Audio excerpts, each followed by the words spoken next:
الحمد لله نحمده ونستعينه ونستغفره ونؤمن به ونتوكل عليه ونعوذ بالله من شرور أنفسنا ومن سيئات أعمالنا من يهده الله فلا مضل له ومن يضلله فلا هادي له ونشهد أن لا إله إلا الله وحده لا شريك له ونشهد أن سيدنا وحبيبنا ومولانا محمدا عبده ورسوله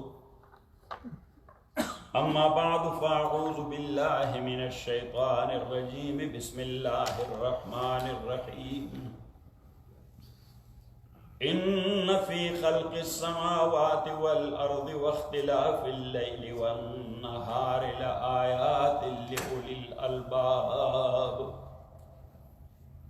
الذين يذكرون الله قياما وقعودا وعلى جنوبهم ويتفكرون في خلق السماوات والأرض ربنا ما خلقت هذا باطلا سبحانك فقنا عذاب النار ربنا إنك من تدخل النار فقد أخزيته وما للظالمين من أنصار ربنا إننا سمعنا مناديا ينادي للإيمان أن آمنوا بربكم فآمنا ربنا فاغفر لنا ذنوبنا وكفر عنا سيئاتنا وتوفنا مع الأبرار ربنا وآتنا ما وعدتنا على رسلك ولا تخزنا يوم القيامة إنك لا تخلف الميعاد فاستجاب لهم ربهم أني لا أضيع عمل عامل منكم من ذكر أو أنثى بعضكم من بعض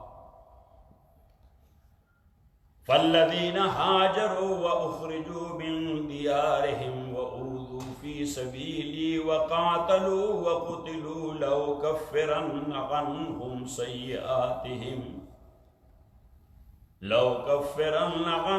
سيئاتهم ولأدخلنهم جنات تجري من تحتها الأنهار ثوابا من عند الله والله عنده حسن الثواب لا يغرنك تقلب الذين كفروا في البلاد متاع قليل ثم مأواهم جهنم وبئس المهاد لكن الذين اتقوا ربهم لهم جنات تجري من تحتها الأنهار خالدين فيها نزلا من عند الله وما عند الله خير للأبرار وإن من آل الكتاب لمن يؤمن بالله وما أنزل إليكم وما أنزل إليهم خاشعين لله لا يشترون بآيات الله ثمنا قليلا أولئك لهم أجرهم عند ربهم إن الله سريع الحساب يا أيها الذين آمنوا اصبروا وصابروا ورابطوا واتقوا الله لعلكم تفلحون صدق الله وصدق رسوله النبي الكريم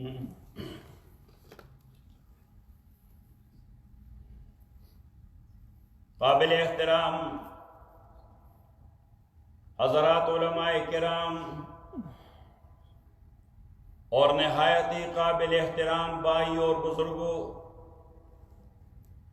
آج ایک بار پھر آپ کے ساتھ یہاں آپ کی اس مسجد مدینہ مسجد میں ملنے کا شرف حاصل ہو رہا ہے۔ اللہ تعالیٰ مجھے صحیح کہنے اور آپ لوگوں کو سننے کی توفیق نصیب فرمائے۔ اللہ تعالیٰ توفیق دے دے کہ جو کچھ اللہ کی مرضی ہو وہ صحیح طریقے سے آپ کے گوش گزار کر دوں۔ مولانا عبدالستار صاحب نے حکم دے دیا کہ آج بیان نہیں درس ہوگا، کیونکہ آپ لوگوں کا ہفتہ وار درس ہوتا ہے، تو مولانا صاحب نے بتا دیا کہ آج سورہ آل عمران کی آخری آیات کا درس ہے۔ میں ویسے بھی قرآن کریم کا طالب علم ہوں، طالب علم رہنا چاہتا ہوں اور طالب علم کی حیثیت سے اللہ کے پاس جانا چاہتا ہوں۔ قرآن کریم سے اللہ تعالیٰ نے خصوصی لگاؤ دے دیا ہے، دن رات اللہ کی توفیق سے بس اسی قرآن کے ساتھ لگا رہتا ہوں، تو یقیناً مجھے دلی خوشی ہوئی جب مولانا صاحب نے کہہ دیا کہ درس قرآن ہوگا۔ قابل احترام بھائی اور بزرگوں، میں ابھی راستے میں ساتھیوں سے ذکر کر رہا تھا کہ مسلمان عملی اعتبار سے جتنے بھی کمزور ہوں، یا اجازت دے دیں کہ جتنے بھی بے عمل یا بد عمل ہوں، لیکن دو چیزوں پر وہ سودا بازی نہیں کرتے، ایک رسول اللہ صلی اللہ علیہ وسلم کی ذات اقدس پر اور دوسرا قرآن کریم پر۔ کسی مسلمان سے یہ برداشت نہیں ہوتا کہ نبی پاک کی توہین ہو یا قرآن کریم کی توہین ہو۔ ان دونوں کے ساتھ ہمارا بڑا حساس قسم کا تعلق ہے اور ہونا چاہیے۔ یہی تو وہ دو چیزیں ہیں جو ہمیں اللہ تعالیٰ کے ساتھ کنیکٹ کرتے ہیں۔ اللہ کے پاس کیسے پہنچنا ہے، اللہ کے ساتھ کیسے اپنے آپ کو لطی کرنا ہے۔ حدیث میں آیا، نبی کریم صلی اللہ علیہ وسلم نے فرمایا کہ قرآن کریم ہی حبل اللہ المتین ہے، وہ رسی ہے جس کو آپ پکڑ کے اللہ کے جانب کھینچتے چلے جاؤ گے۔ حضرت علی رضی اللہ تعالی عنہ نے ایک طویل حدیث نقل کی ہے، فرمایا اما انی فقد سمعت رسول اللہ صلی اللہ علیہ وسلم یقول انہا ستکون فتنہ، کہ میں نے نبی پاک صلی اللہ علیہ وسلم سے سن لیا تھا، آپ صلی اللہ علیہ وسلم نے فرمایا بہت بڑا فتنہ ہوگا یا بہت سارے فتنے ہوں گے۔ یہ علماء حضرات بیٹھے ہیں، یہ کہیں کہ فتنتن اگرچہ لغتاً صیغہ ہے مفرد کا، لیکن کبھی یہ افراد جنسی کے لیے بھی آتا ہے، تو جب افراد جنسی کے لیے آتا ہے تو وہ جمع کا فائدہ کرتا ہے، اِنَّا سَتَكُونُ فِتْنَةً اے فِتْنٌ کثیرہ، کہ بہت زیادہ فتنے ہوں گے۔ اب ظاہر بات ہے، فتنہ تاریکی ہے، یہ خوف ہے، یہ وحشت ہے، یہ دہشت ہے، اور نیچرلی ہر انسان یہ وحشت اور دہشت سے دور بھاگتا ہے، وہاں سے نکلنے کی کوشش کرتا ہے۔ تو حضرت علی رضی اللہ تعالی عنہ نے فرمایا کہ قلنا فما المخرج منہا یا رسول اللہ، ہم نے عرض کیا کہ فتنے جب اتنے زیادہ ہوں گے نکلنے کا کوئی راستہ ہے، نکلیں گے کیسے؟ تو رسول پاک صلی اللہ علیہ وسلم نے فرمایا کتاب اللہ، اللہ کی کتاب ہی فتنوں سے نکلنے کا راستہ ہے۔ اور پھر نبی کریم صلی اللہ علیہ وسلم نے اس کتاب کے حوالے سے کئی ساری باتیں کی، کیونکہ آپ سب قرآن کریم کے طالب علم ہیں، یہ اللہ کی مہربانی ہے جو قرآن سننے کے لیے بیٹھ جاتا ہے۔ واضح میں آگے، قرآن کو سننے والا، قرآن کو سنانے والا، قرآن کو سمجھنے والا، قرآن کو سمجھانے والا، قرآن کریم کو پڑھانے والا، اس کا پڑھنے والا، اس پر عمل کرنے والا، اس کو عمل نافذ کرنے والا، یہ سارے اللہ کے دوست ہوتے ہیں۔ تو رسول پاک صلی اللہ علیہ وسلم نے فرمایا فیہ نبأ من قبلکم، یہ قرآن آپ کو پچھلی امتوں کے قصے سناتا ہے۔ اب یہ کوئی تاریخ کی کتاب نہیں کہ یہ قصہ گوئی کرتا ہے، کوئی تاریخ کی کتاب نہیں کہ یہ تاریخ بیان کرتا ہے۔ ہم کہتے ہیں کہ یہ قصے بیان کرتا ہے باٹم لائن کی خاطر، کہ اسی قصے کو ٹھنڈے دل و دماغ سے غور و خوض کے ساتھ سنا کریں تاکہ بات پلے پڑ جائے کہ جو کامیاب ہوئے وہ کیسے کامیاب ہوئے اور جو ناکام ہوئے وہ کیسے ناکام ہوئے، جن کو نجات ملی یہ نجات ان کو کیسے ملی، اور جو ہلاک ہوئے وہ کیوں ہلاک ہوئے۔ فیہ نبأ من کان قبلکم ان فی ذلک لذکرى لأولی الالباب۔ اللہ کریم فرماتے قصے بیان کرنے کے بعد یہ ایک واضح نصیحت اور تذکیر ہے ان لوگوں کے لیے جن کا عقل کام کر رہا ہو۔ اب پاگل کے سامنے آپ عقل کی باتیں کریں اس کے پلے کچھ نہیں پڑے گا، تو ہم مسلمانوں سے اللہ تعالیٰ تقاضا کرتا ہے کہ آپ ذی عقل بننے، پاگلوں کی طرح پاگل پن کا مظاہرہ نہ کریں، قرآن کریم کو ٹھنڈے دل و دماغ سے اور غور و خوض کے ساتھ سنا کریں۔ مسلمان اس کا عقل مند ہونا بہت ضروری ہے۔ میں نے ساتھیوں سے کہا کہ سارے انبیاء علیہ الصلوات و تسلیمات جو بھجوائے گئے، اللہ کریم نے انہیں فرمایا کہ میں نے انسانوں کی باڈی بنا دی ہے، ان کا سٹرکچر بنایا ہے، ان کے بدن کو بنایا ہے، ان کو صلاحیتیں دے دی، لیکن یہ ابھی تک عاری اور خالی ہیں۔ آپ جا کے ان کو انسانیت سے برباد دیں، آپ جا کے ان کو انسان بنا دیں۔ اور وہ جو آئے تو انہوں نے یقیناً ایسا ہی کیا، جنہوں نے ان کو سنا وہ انسان بنے۔ ہم نام لیتے ہیں حضرت ابو بکر رضی اللہ تعالیٰ عنہ، وہ انسان بنا تھا، حضرت عمر رضی اللہ تعالیٰ عنہ وہ انسان بنا تھا، حضرت عثمان رضی اللہ تعالیٰ عنہ وہ انسان بنا تھا، حضرت علی رضی اللہ تعالیٰ عنہ وہ انسان بنا تھا۔ حالانکہ سٹرکچر کے حوالے سے، شکل و صورت کے حوالے سے، بدن اور قد و قامت کے لحاظ سے ابو جہل بھی آدمی تھا، ابو جہل بھی انسان لگ رہا تھا، لیکن جب اس نے محمد کو نہیں قبول کیا صلی اللہ علیہ وسلم، جو کچھ وہ ان میں بروانا چاہتے تھے انہیں بروانے نہیں دیا، تو اللہ کریم نے ابو جہل جیسے لوگوں کے متعلق فرمایا اولئک کالانعام بل ہم اضل واولئک هم الغافلون۔ اللہ کریم نے فرمایا یہ لوگ حیوانوں سے بدتر ہیں۔ تو گویا انبیاء کرام آئے، انہوں نے انسانوں کو انسان بنایا۔ یہ صحیح ہے غلط؟ نہیں ایسا نہیں، ذرا غور سے صحیح ہے، یہ صحیح، کیونکہ بیک ہوم ہمارے وطن اور علاقے میں آپ کے علاقے کے متعلق، کیونکہ آپ زیادہ تر لوگ اٹک سے ہیں، تو آپ کے متعلق یہ مشہور ہے کہ یہ علم اور علماء کا علاقہ ہے، یہ علم اور علماء۔ اب علم اور علماء کا علاقہ جو ہوتا ہے وہ عام لوگوں کا بھی اپروچ بڑا دینی اور علمی ہوتا ہے، وہ بات کو سمجھ لیتے ہیں کیونکہ ان کے ماحول میں دین کی باتیں ہوتی رہتی ہیں۔ ایسا ہے ایسا نہیں؟ ذرا دور سے ہمارے ہاں ایک گاؤں ہے، آپ نے نام سنا ہوگا، اس کا نام ہے امازو گڑھائی، نام آپ نے سنا ہوگا۔ ایک آپ کے ہاں گڑھا ہے، میں اس گڑھی کی بات نہیں کر رہا، امازو گڑھائی مردان کے قریب ہے۔ تو امازو گڑھائی کسی زمانہ میں اصول فقہ کی تدریس کے لیے مشہور تھا، وہاں کافی اصول علماء تھے، کافی اصول علماء تھے، اور اس زمانے میں لوگ کنویں سے پانی بھرا کرتے تھے، خواتین وہ اپنے گڑھے اٹھا کر کنویں پر آتی تھی، وہاں ڈول نکال کر اس کے لیے ایک چوکور قسم کی جگہ بنی ہوتی، اس میں ڈال کے، اور وہاں سے ایک نل لگا ہوتا تھا، اور دوچا بھی دوچا کہتے ہیں، ایک دوچا بنا ہوا تھا، تو اس دوچے میں پانی ڈالتے تھے اور دوچے سے پھر گڑھے بھرواتے تھے۔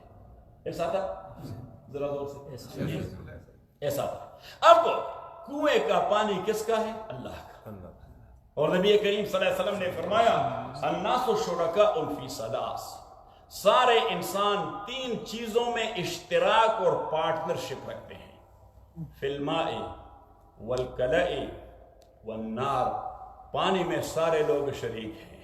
آپ کے پاس دریائے سندھ کا پانی گزرتا ہے، وہ کس کا ہے؟ آپ سب کا ہے، جو بھی جائے اس سے پیے، جو بھی جائے اس سے گڑا بھر دے، کوئی کسی پر پابندی نہیں لگا سکتا۔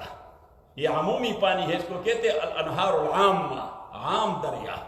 تو عام دریا، الناس شرکاء فی ثلاث، فی الماء پانی میں، والکلأ، اور دوسرا وہ جو خودرو گھاس ہوتا ہے جس میں ہم مویشیوں کو چراتے ہیں، صحیح، ہمارے ہاں بیلا کہتے ہیں، آپ کے ہاں کیا کہتے ہیں؟ بیلا ہی کہتے ہیں. سو بیلا اسی کے خودرو گھاس وہ کس کی ملکیت ہے؟ بس لوگ جاتے ہیں اور اپنے مویشیوں کو وہاں چھوڑ جاتے ہیں، وہ چرتے رہتے ہیں. الکلا. اور تیسرا والنار، اور آگ میں. اب آگ کا کیا معنی ہے؟ یا تو یہ معنی ہے کہ اس بیلے میں ملکیت کے بغیر، جس کو شاملات کہتے ہیں، کہ شاملات میں جو درختیں ہیں یا جو خضرو پودے ہیں جو خاشاک اور ایندھن کا شکل اختیار کرتے ہیں، وہ کس کا ہے؟ جس نے کاٹا اس کا ہے. بات ذہن میں آگے. تو حضور علیہ السلام نے فرمایا کہ آگ میں بھی آپ لوگ شریک ہیں. اور دوسری بات یہ کہ آگ میں آپ شریک ہیں. اب آپ کا آگ جل رہا ہے، کوئی آ کے اس سے شعلہ لینا چاہے کہ اپنے چولہے کو لگا دے، آپ اس کو منع نہیں کر سکتے، کیونکہ حضور نے فرمایا اس میں اشتراک ہے صلی اللہ علیہ وسلم. ہاں، آپ ایسا کر سکتے ہیں کہ آپ کی زمین میں بنا ہوا کنواں ہے. اب کنویں میں پانی کس نے نکالا؟ اللہ نے. کس نے ڈال دیا؟ اللہ تعالیٰ نے. تو پانی میں تو شراکت ہے. اب زمین تمہارا ہے لیکن پانی میں میری شراکت ہے. چاہے میں انڈیا سے آیا ہوں، چاہے بنگال سے آیا ہوں، دنیا کے دوسرے کونے سے آیا ہوں، آپ میرے اوپر پانی نہیں بن کر سکتے، کیونکہ پانی میں اشتراک. ہاں، یہ تو آپ پابندی لگا سکتے ہیں کہ آپ نے ٹریس پاس نہیں کرنا. آپ یہ تو نہیں کہہ سکتے کہ آپ پانی نہیں پی سکتے، لیکن آپ یہ کہہ سکتے ہیں کہ میری زمین میں آپ قدم نہیں رکھ سکتے، وہ تو آپ کی ملکیت ہے. تو پر امام ابو حنیفہ رحمۃ اللہ علیہ فرماتے ہیں کہ آپ نے اس کو زمین سے منع کیا، وہ آپ کا حق ہے، لیکن پانی میں ابھی تک اس کا اشتراک ہے. آپ ڈول نکال کر اس کے لیے پانی بھی نکال کر لے جائیں وہاں، کیونکہ اس کو پانی کی ضرورت ہے اور پانی میں شراکت ہے. اس کے حق کو آپ نہیں مار سکتے. شریعت اسلامیہ اتنی مائنیٹ چیزوں کو ڈسکس کرتے ہیں. ہماری بدقسمتی یہ ہے کہ ہم ہیں تو مسلمان، لیکن جانتے اپنے دین کے متعلق بہت تھوڑا سا ہے. تو قابل احترام بھائی اور بزرگوں، میں عرض کر رہا تھا کہ امازو گھڑائی، اسی میں اصول فقہ کا درس ہوتا تھا. اب پانی میں تو اشتراک ہے، پانی میں کیا؟ پانی میں اشتراک ہے. تو آپ نے پانی مشترک دریا سے نکال کر اپنے گڑھے میں ڈال دیا. کیا اس پانی میں بھی میرا حصہ ہے؟ اس میں بھی میری شراکت ہے؟ کیونکہ بنیادی طور پر تو اللہ نے پانی کو مباح پیدا کیا ہے، پرمیسیبل پیدا کیا ہے ساری مخلوق کے لیے، لیکن ابھی آپ نے اپنے گڑھے میں اس کو محفوظ کر دیا.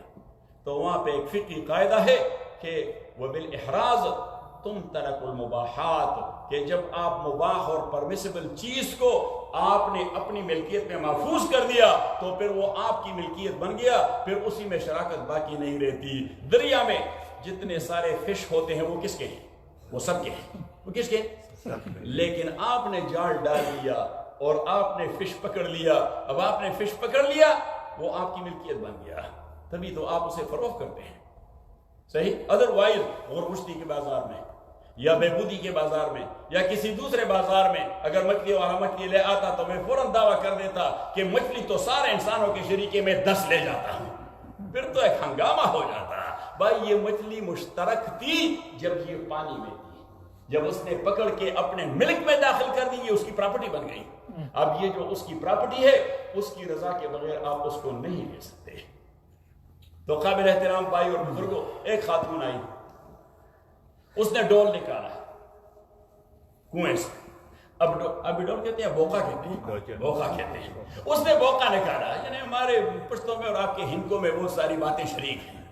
صحیح. تو اس نے بوقا نکالا، اب بوقا دوچے میں ڈال دیا. ایک دوسری خاتون آئی، اس نے فوراً گڑھا رکھ دیا اور وہ پانی وہ اپنے گڑھے میں ڈالنے لگی. صحیح. اب جس خاتون نے بوقا نکالا تھا اس نے کہا یہ کیا کر رہی ہو؟ تو اس نے کہا کل مولوی صاحب درس میں طالبان کو بتا رہے تھے کہ ماں میں اشتراک ہے، پانی میں اشتراک ہے، یہ مباح، پانی اشتراک ہے. یعنی میں یہ بتانا چاہتا ہوں کہ جہاں پہ علمی مباح سے ہوتے ہیں وہاں کی خواتین بھی مسائل کو جانتی ہیں. تو اس نے کہا کہ یہ مباح ہے، پانی میں اشتراک ہے. اس نے کہا یہ مباح تھا جب تک یہ کنویں میں تھا، جب میں نے اس کو دوچے میں ڈال دیا تو یہ محرز ہو گیا. محرز مملوک ہوتا ہے. اب یہ اتنا دقیق مسئلہ ہے اصول فقہ کا کہ احمد بصیر صاحب بھی اس طرح مجھے دیکھتے رہتے ہیں.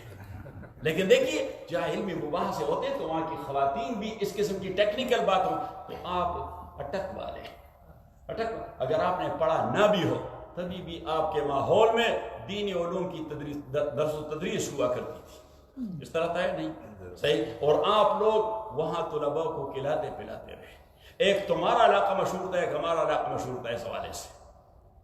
تو میں عرض کر رہا تھا کہ آپ سمجھدار لوگ ہی, اس لیے میں آپ کو ذرا ٹیکنیکل باتیں بتاؤں گا.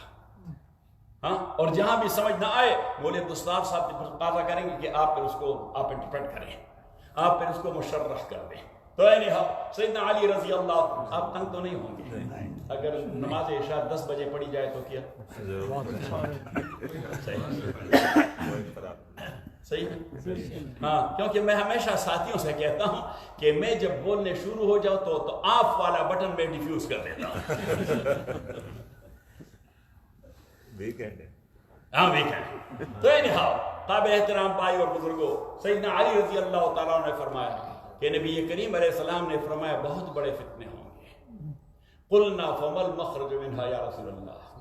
اب میرے ساتھی آتے ہیں, ان کو اردو کی کوئی سمجھ نہیں آتی, ان کو اردو کی کوئی سمجھ. شیخ محمد وہاں بیٹھے ہیں, اس کو سنسکرت سمجھ آتی ہے لیکن اردو سمجھ نہیں آتی.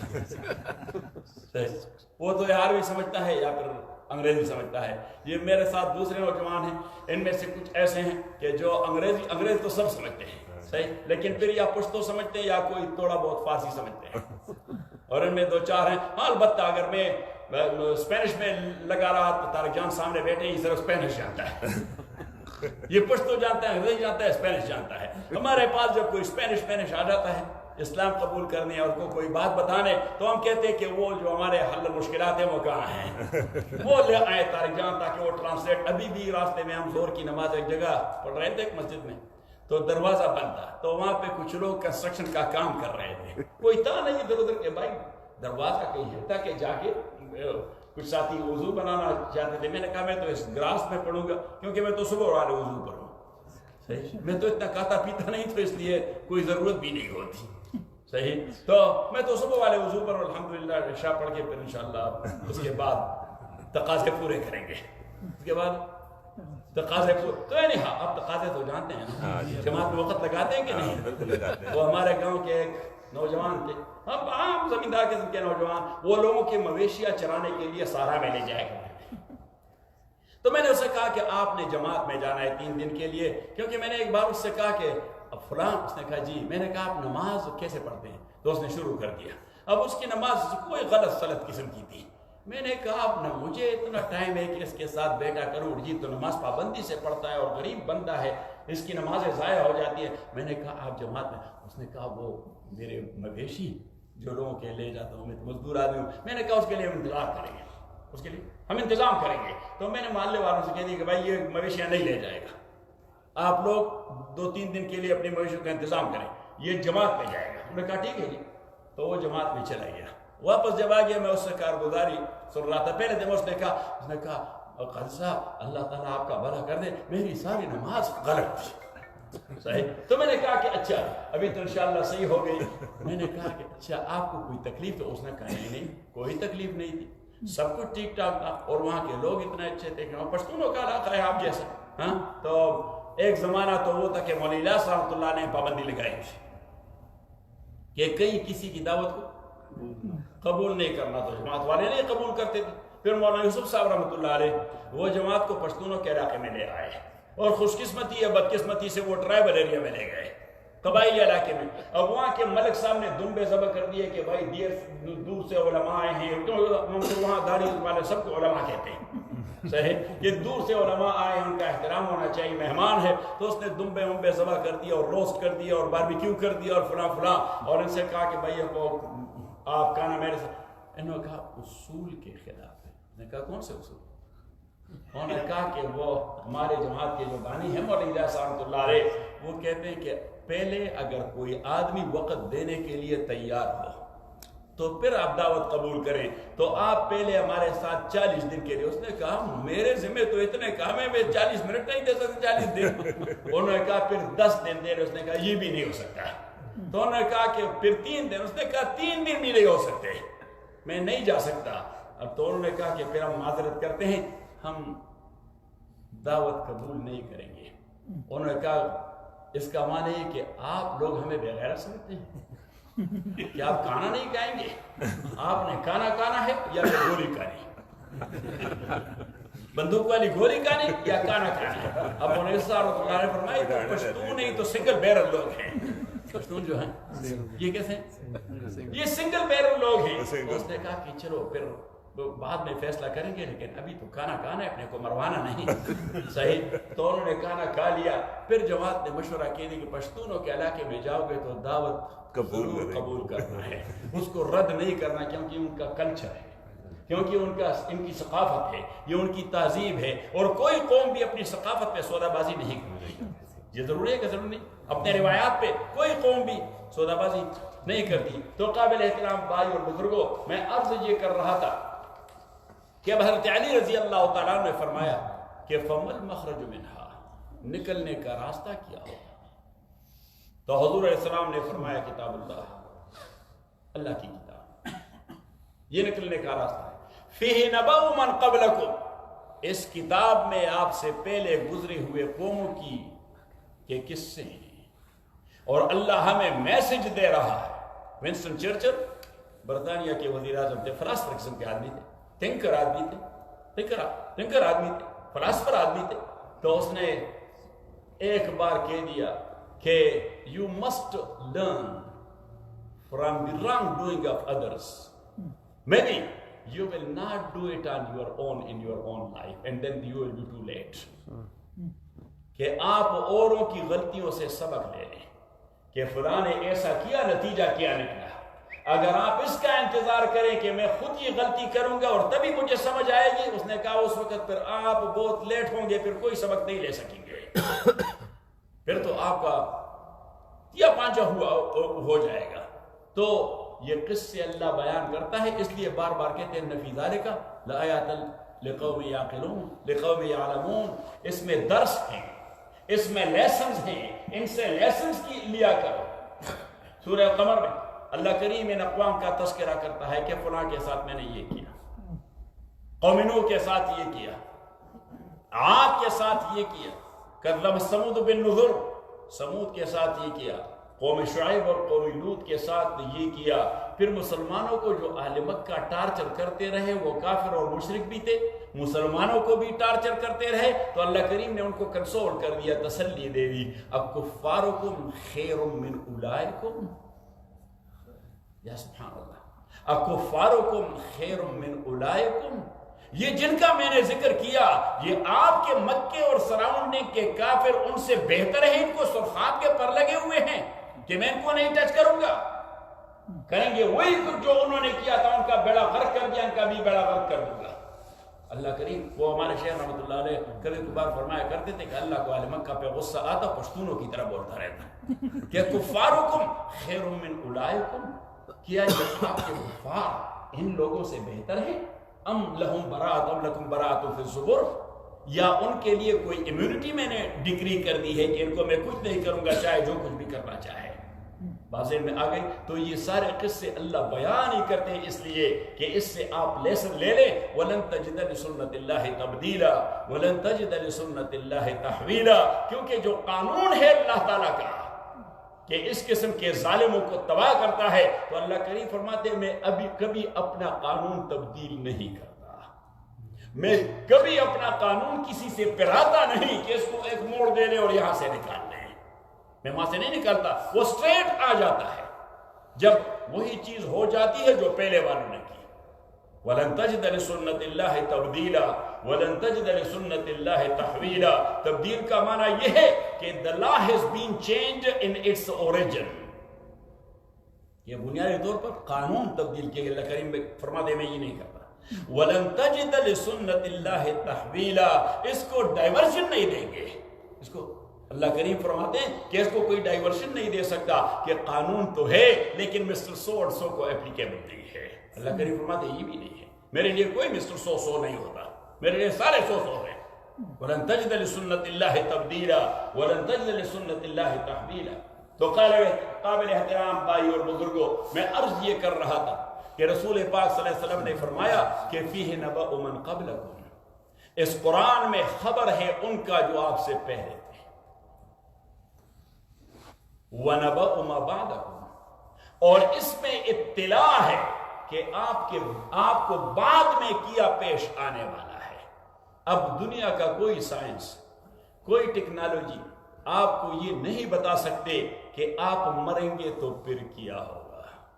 اب مریں گے تو پھر اکبر الہ آبادی سے کسی نے کہہ دیا کہ جج صاحب، اس نے کہا جی، اس نے کہا تو مریں گے تو پھر کیا ہوگا۔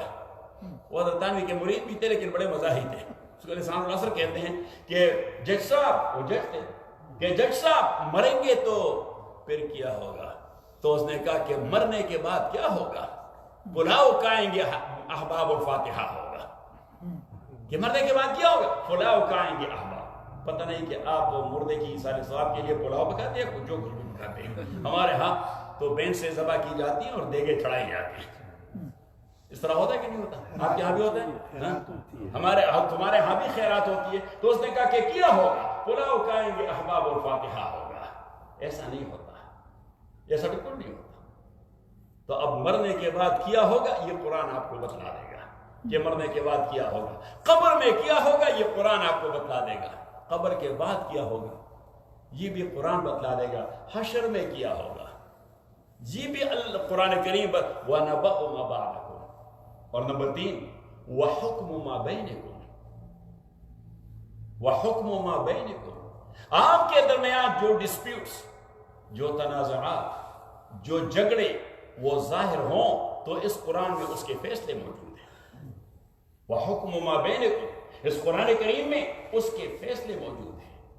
اور نبی کریم صلی اللہ علیہ وسلم نے فرمایا وَهُوَ فَصْلٌ، یہ دودھ کا دودھ اور پانی کا پانی کرتا ہے۔ یہ ہر چیز بلیک اینڈ وائٹ میں بیان کرتا ہے، یہ گرے ایریا نہیں چھوڑتا، یہ لوپ ہول نہیں چھوڑتا۔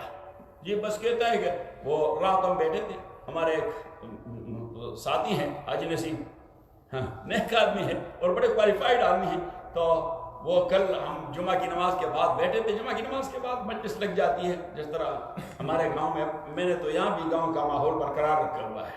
یہ شیخ سامر یہ ہمارے امام ہیں، یہ کبھی کبھار باسم بھی ہمارے امام ہوتے ہیں، لیکن اب یہ خود امام بن گئے تو ہمیں فکر ہے کہ ہمیں تراویح کون پڑھائیں گے۔ تو کبھی کبھار شیخ احمد بصیر بھی درس کے لیے آتا ہے، تو اس کو بھی پتہ ہے کہ ہمارے ہاں تو مجلس لگ جاتی ہے۔ خصوصاً ہمارا شب جمعہ اپنا ہوتا ہے، ہمارا اپنا شب جمعہ ہوتا ہے، کیونکہ شب جمعہ کو کافی سارے لوگ آ جاتے ہیں مختلف جگہوں سے، اور پھر دیر تک تو اسباق ہوتے ہیں۔ اور درسوں کے بعد، کیونکہ جمعہ کی رات ہم نے کتنے درس لے لی؟ آئی تھنک کہ جمعرات کی رات ہم نے پہلے درس تفسیر دے دیا، اس کے بعد لا آف انہیریٹنس علم میراث کا درس دے دیا، پھر علم میراث کے بعد حجت اللہ البالغہ فلسفہ اسلامی کا درس دے دیا، پھر اس کے بعد الاختیار لتعلیل المختار فتاوی کا درس دے دیا، پھر اس کے بعد درایت الروایہ اصول حدیث کا درس دے دیا۔ رات بھی اس طرح دیر تک بیٹھے رہے۔ پھر کھانا ہوتا ہے، یہ ہمارے سارے ساتھی، یہ میں ان دوستوں سے کہتا رہتا ہوں، وہ کہتے ہیں جی یہ کھانا، کبھی کبھار کوئی پوچھتا ہے یہ کھانا آپ لوگ کرتے ہیں؟ میں نے کہا مارکیٹنگ کر رہے ہیں۔ کیا کر رہے ہیں؟ مارکیٹنگ کر رہے ہیں، جس طرح بزنس والے وہ مارکیٹنگ کرتے ہیں تاکہ ان کی دکانداری چلے۔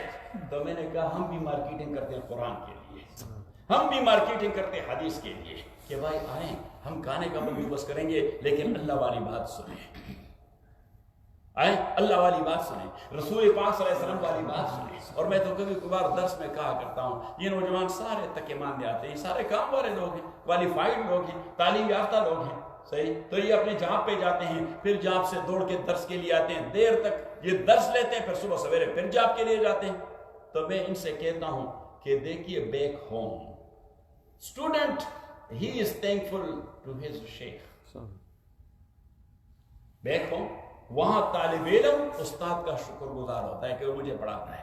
میں نے کہا یہاں جس ماحول میں ہم رہ رہے ہیں، to tell you the truth, میں نے کہا کہ I am thankful to all of you, میں آپ لوگوں کا شکر گزار ہوں کہ آپ دین سیکھنے اور سمجھنے کے لیے آ جاتے ہیں تکے ماندے، دن بھر کام کر کے اور رات کے وقت دیر تک میرے پاس بیٹھے رہتے ہیں اور درس لیتے رہتے ہیں۔ میں نے کہا اگر میرے بس میں ہوتا تو ہر ایک گھنٹے کے لیے ہر ایک اسٹوڈنٹ کو میں $100 دیا کرتا، لیکن میں نے کہا میرے پاس ہے نہیں، ورنہ میں تقسیم کرتا، صحیح، میں آپ کو $100 دیتا کہ بھائی یہ لے لیں کیونکہ آپ درس کے لیے آتے ہیں، آپ بھی لے لیں کیونکہ درس کے لیے آتے ہیں۔ ہاں ایک بندے کو میں آفر کر سکتا ہوں، احمد پیچھے بیٹھا ہوا ہے، اگر وہ بھی آئے تو اس کو میں فی گھنٹہ $100 دوں گا، میں عرض یہ کر رہا تھا کہ اب حضرت علی رضی اللہ تعالیٰ نے فرمایا کہ رسول پاک صلی اللہ علیہ وسلم نے فرمایا وہ فصل، یہ دودھ کا دودھ اور پانی کا پانی کرتا ہے، یہ لوپول نہیں چھوڑتا، یہ لوپول نہیں چھوڑتا، یہ گرے ایریا نہیں چھوڑتا، یہ خالی جگہ نہیں چھوڑتا، یہ ساری جگہوں کو فل اپ کر دیتا ہے، اور شریعت ہے بھی۔ تو میں وہ حاجی نسیم کی بات کر رہا تھا، اس نے کہا کہ ہمارے ایک عام آدمی تھے زمیندار قسم کے، تو کسی نے اس سے پوچھا کہ آپ کو دین کی سمجھ آ رہی ہے؟ اس نے کہا ہاں مجھے سمجھ آ رہی ہے، میں سمجھ آ رہی ہے، میں دین کو سمجھتا ہوں۔ اس نے کہا آپ کیا سمجھتے ہیں؟ تو دن بھر ہل چلاتے ہیں، مویشیوں کے ادھر ادھر ہانکتے رہتے ہیں۔ اس نے کہا لیکن دین کا مجھے پتا ہے۔ اس نے کہا کہ دین کا پتا ہے، مختصر بتا دے کہ کیا ہے؟ تو اس نے کہا کہ فرشتوں میں اس نے کہا چکوا اور مکوا، کرو اور نہ کرو، صحیح، یعنی جو کرنے کے کام ہے وہ کرو، جو نہ کرنے کے ہے وہ نہ کرو، صحیح، گوا و مکوا، پختوں کے ساتھ گوا و مکوا، کرنے کے کام کریں اور نہ کرنے کے کام نہ کریں۔ تو یہ قرآن کریم کہتے ہیں کرنے کا کام کیا کرو، نہ کرنے کا کام نہ کیا کرو، صحیح۔ اور یہ صرف آپ کی یہ ڈیوٹی نہیں کہ آپ صرف یہ اپنے لیے اپنائے کہ کرو نہ کرو، نہیں، آپ یہ اوروں کو بھی سمجھائیں۔ ایک حدیث میں آیا نبی کریم صلی اللہ علیہ وسلم نے فرمایا کیف بکم اذا ترکتم الامر بالمعروف والنہی عن المنکر، بتاؤ کیا صورتحال ہوگی تم لوگوں کی جب آپ اوروں کو نیکی کا نہ کہا کریں اور برائی سے منع نہ کیا کریں، کیونکہ جب آپ مسلمان ہیں تو آپ مسلمان کو نیکی کرنے کا کہیں گے اور برائی سے منع اور روکنا کا ایمان نہیں کرنا، وہ آپ کو تپڑ مارے گا، آپ کون ہے، میرے دادا لگتے ہیں، صحیح، یعنی آپ اسے بتائیں کہ بھائی یہ کام صحیح نہیں ہے، اس پہ اللہ خفا ہوتا ہے، اس پہ رسول پاک صلی اللہ علیہ وسلم ناراض ہو جاتے ہیں۔ تو ہم نے اللہ اور رسول کو راضی رکھنا ہے، ناراض کرنا ہے، راضی رکھنا ہے، یعنی پیار سے اس کو بتانا ہے۔ مولانا یاسر رحمۃ اللہ علیہ کی جماعت ساری دنیا میں پھیل گئی، کیوں پھیل گئی؟ کیونکہ وہ پیار سے سمجھاتے رہتے ہیں، پیار سے، ذرا دور سے پیار سے سمجھاتے رہتے ہیں۔ اچھا تو میں یہ عرض کر رہا تھا، درمیان میں وہ بات رہ گئی کہ میں نے اس چرواہے سے کہہ دیا کہ اچھا تو آپ کو کوئی تکلیف تو نہیں ہوئی جماعت میں؟ اس نے کہا نہیں میں نے نماز بھی صحیح کر دی، البتہ ایک تکلیف ہوئی، ایک تکلیف کہ امیر صاحب بیان کے بعد کہتے کہ تقاضوں کے لیے جاؤ۔ اس نے کہا مجھے اس کی سمجھ نہیں آ رہی تھی کہ تقاضا کیا ہے، یہ تقاضے کس چیز کو کہتے ہیں کہ تقاضوں کی؟ اس نے کہا دوسرے دن بڑی مشکل سے سمجھ آتی ہے کہ پاخانے کو کہتے ہیں، صحیح، کہ پھپھو کرنے کے لیے جاؤ۔ تو میں عرض یہ کر رہا تھا کہ اب حضرت علی رضی اللہ تعالیٰ فرمایا کہ نبی کریم صلی اللہ علیہ وسلم نے فرمایا وہ فصل ولیس بالحزن وهو فصل، لیس، فصل کا معنی جدا کرنا، تو کیا جدا کرتا ہے؟ میاں بیوی کو،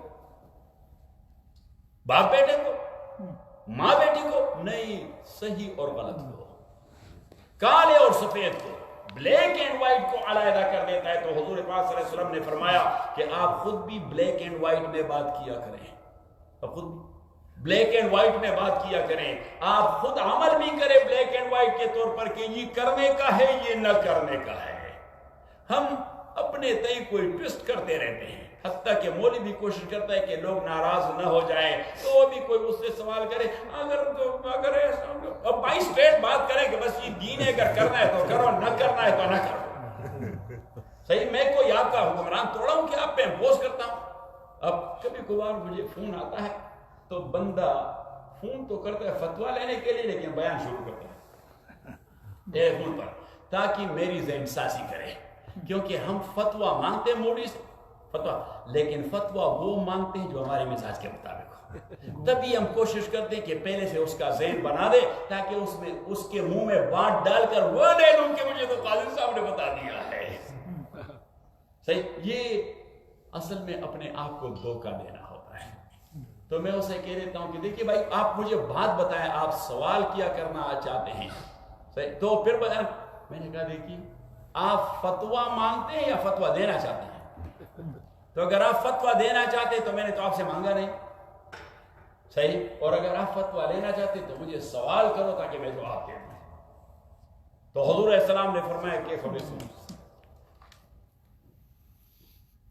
کیا صورتحال ہوگی تمہاری اذا ترکتم الامر بالمعروف والنہی عن المنکر، جب آپ امر بالمعروف کو چھوڑو گے اور نہی عن المنکر کو چھوڑو گے، کسی کو اچھا کرنے کی تلقین نہ کرو گے اور کسی کو برا کرنے سے منع نہ کرو گے، تو صحابہ کرام رضوان اللہ علیہ مجمعین نے عرض کیا اوکائن ھذا یا رسول اللہ، یہ بھی ہونے والا ہے؟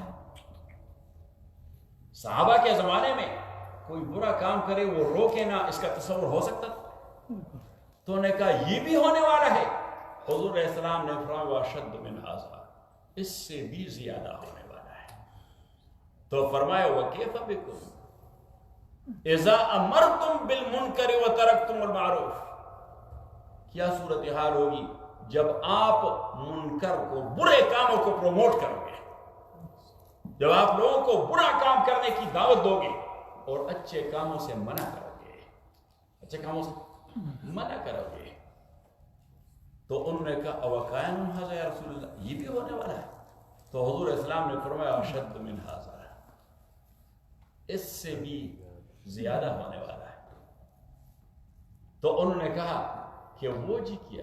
تو نبی کریم صلی اللہ علیہ وسلم نے فرمایا کیف بکم اذا رأیتم المنکر معروفا والمعروف منکرا، جب آپ کو برا کام اچھا لگے اور اچھا کام آپ کو برا لگے، یعنی مینز کہ آپ کی ذہنیت تبدیل ہو گئی ہے۔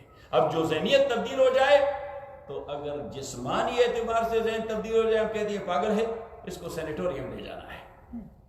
یہ روحانی طور پر آدمی کا، اس کو پاگل پن کا دورہ پڑا ہے کہ اس کو اچھا کام برا لگتا ہے اور برا کام اس کو اچھا لگتا ہے۔ حضور پاک صلی اللہ علیہ وسلم نے فرمایا وہ امت کی تباہی ہے جب آپ اس اسٹیج پر پہنچ جاؤ گے۔ اور آپ صلی اللہ علیہ وسلم نے فرمایا کیف بکم اذا فسق فتیانکم وطغت نساؤکم،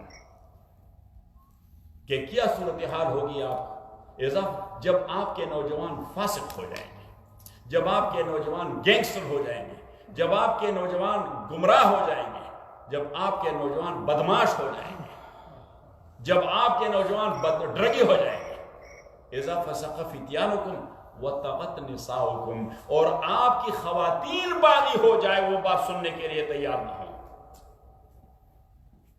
تو قابل احترام بھائی اور بزرگوں، میں عرض یہ کر رہا تھا کہ نبی کریم صلی اللہ علیہ وسلم نے فرمایا وَهُوَ فَصْلٌ، کہ یہ قول فصل ہے، دودھ کا دودھ پانی کا پانی کر جاتا ہے۔ وَلَيْسَ بِالْحَزْلِ، یہ حزل نہیں، حزل کا معنی مسخرہ، حزل کا معنی کیا؟ مسخرہ، یہ گپ شپ نہیں ہے، یہ سیریس کتاب ہے، یہ سیریس پیغام ہے اللہ تعالیٰ کا۔ یہ قول فصل ہے، یہ افسانہ نہیں، یہ فکشن نہیں۔ حزل افسانہ ہے، حزل فکشن ہے، یہ فکشن نہیں، یہ حقیقت ہے، یہ ریالٹی ہے۔ اور حضور علیہ الصلوۃ والسلام نے فرمایا وَهُوَ الصِّرَاطُ الْمُسْتَقِيمُ، یہی قرآن یہ صراط مستقیم ہے۔ ہم نماز پڑھتے ہیں کہ نہیں پڑھتے؟ ابھی نماز پڑھی کہ نہیں پڑھی؟ ہر رکعت میں ہم نے اہدنا الصراط المستقیم کہہ دیا کہ نہیں؟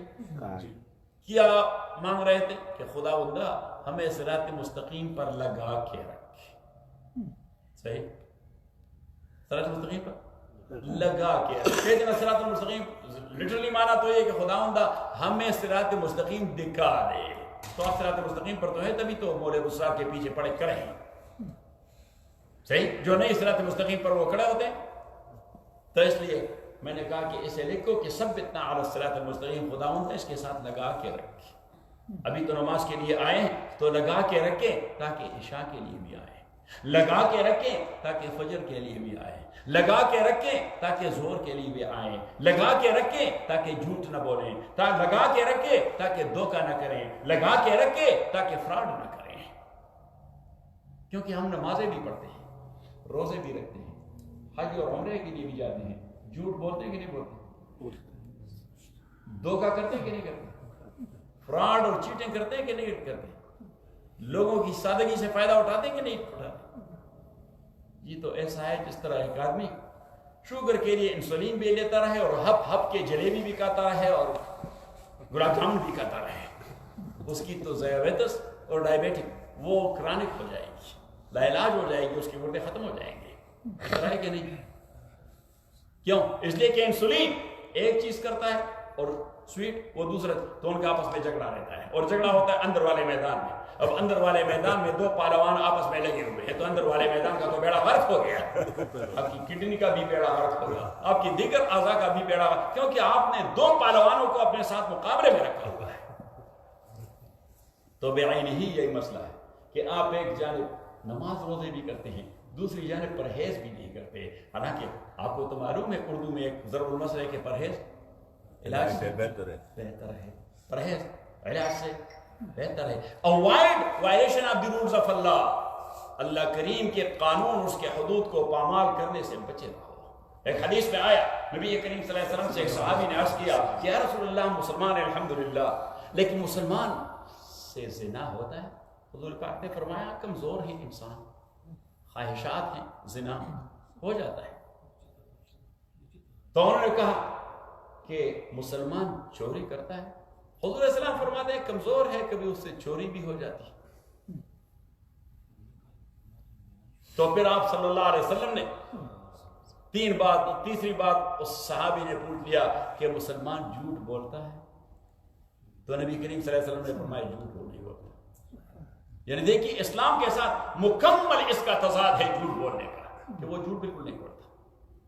یعنی اس کا معنی یہ ہے کہ جھوٹ بولنے سے آپ اپنے عقیدے کو خود چیلنج کر رہے ہیں، آپ اپنے عقیدے پر خود ضرب لگا رہے ہیں۔ تو حضور پاک نے فرمایا جھوٹ نہیں بولتا۔ حضرت ابراہیم بن ادہم رحمۃ اللہ علیہ بہت بڑے ولی گزرے، کون؟ ابراہیم بن ادہم رحمۃ اللہ علیہ، اور وہ ہمارے جیسے مولوی نہیں تھے کہ بس مولوی تھے اور فقیر بن گئے، درویش بن گئے، وہ تو بلخ کے بادشاہ تھے، بادشاہ چھوڑ کر اللہ کے راہ میں لگ گئے، بادشاہ چھوڑ دی، اللہ کے راہ میں لگ گئے، سب کچھ بادشاہی چھوڑ دی۔ اب بوسیدہ قسم کے کپڑے، اس کے وزیر اور کارندے اور عمراء اور گورنرز اور آرمی کے جنرل وہ ڈھونڈتے رہے، بادشاہ سلامت نظر نہیں آ رہا، پتہ نہیں بادشاہ کہاں گم ہو گیا، بادشاہ گم ہو گیا۔ اب مدتوں بعد ان کو بادشاہ ملا، ایک دریا کے کنارے بیٹھا ہوا تھا، کمان سارت الملک ہی نا، بادشاہ سلامت تو یہاں، سب نے آداب بجا لایا، سیلوٹ ملوٹ کے، جنرل بھی تھے، گورنر بھی تھے، وزیر بھی تھے، جو بھی تھے۔ انہوں نے کہا حضرت آپ کو ڈھونڈ رہے تھے، آپ کہاں گئے تھے؟ اس نے کہا میں اللہ ڈھونڈنے گیا تھا۔ انہوں نے کہا میں اللہ ڈھونڈنے گیا تھا۔ تو انہوں نے کہا حضرت وہ تو ٹھیک ہے لیکن بادشاہ، اس نے کہا نہیں وہ تو آپ کا کام ہے، میرا اس سے کوئی تعلق نہیں۔ انہوں نے کہا حضرت مہربان، اس نے کہا نہیں میں بادشاہ نہ تھا۔ انہوں نے کہا یہ کیا آپ نے صورت بنا دی ہے اس بوسیدہ کپڑے، صحیح؟ اب اس کے پاس ایک تیلا تھا، اس سے ان کے سامنے روکی سوکھی روٹی نکالی، تو اس کو کھانا شروع کر دیا کہ میں نے رات کھانا نہیں کھایا تو تھوڑا سا میں ذرا یہ کھاؤں۔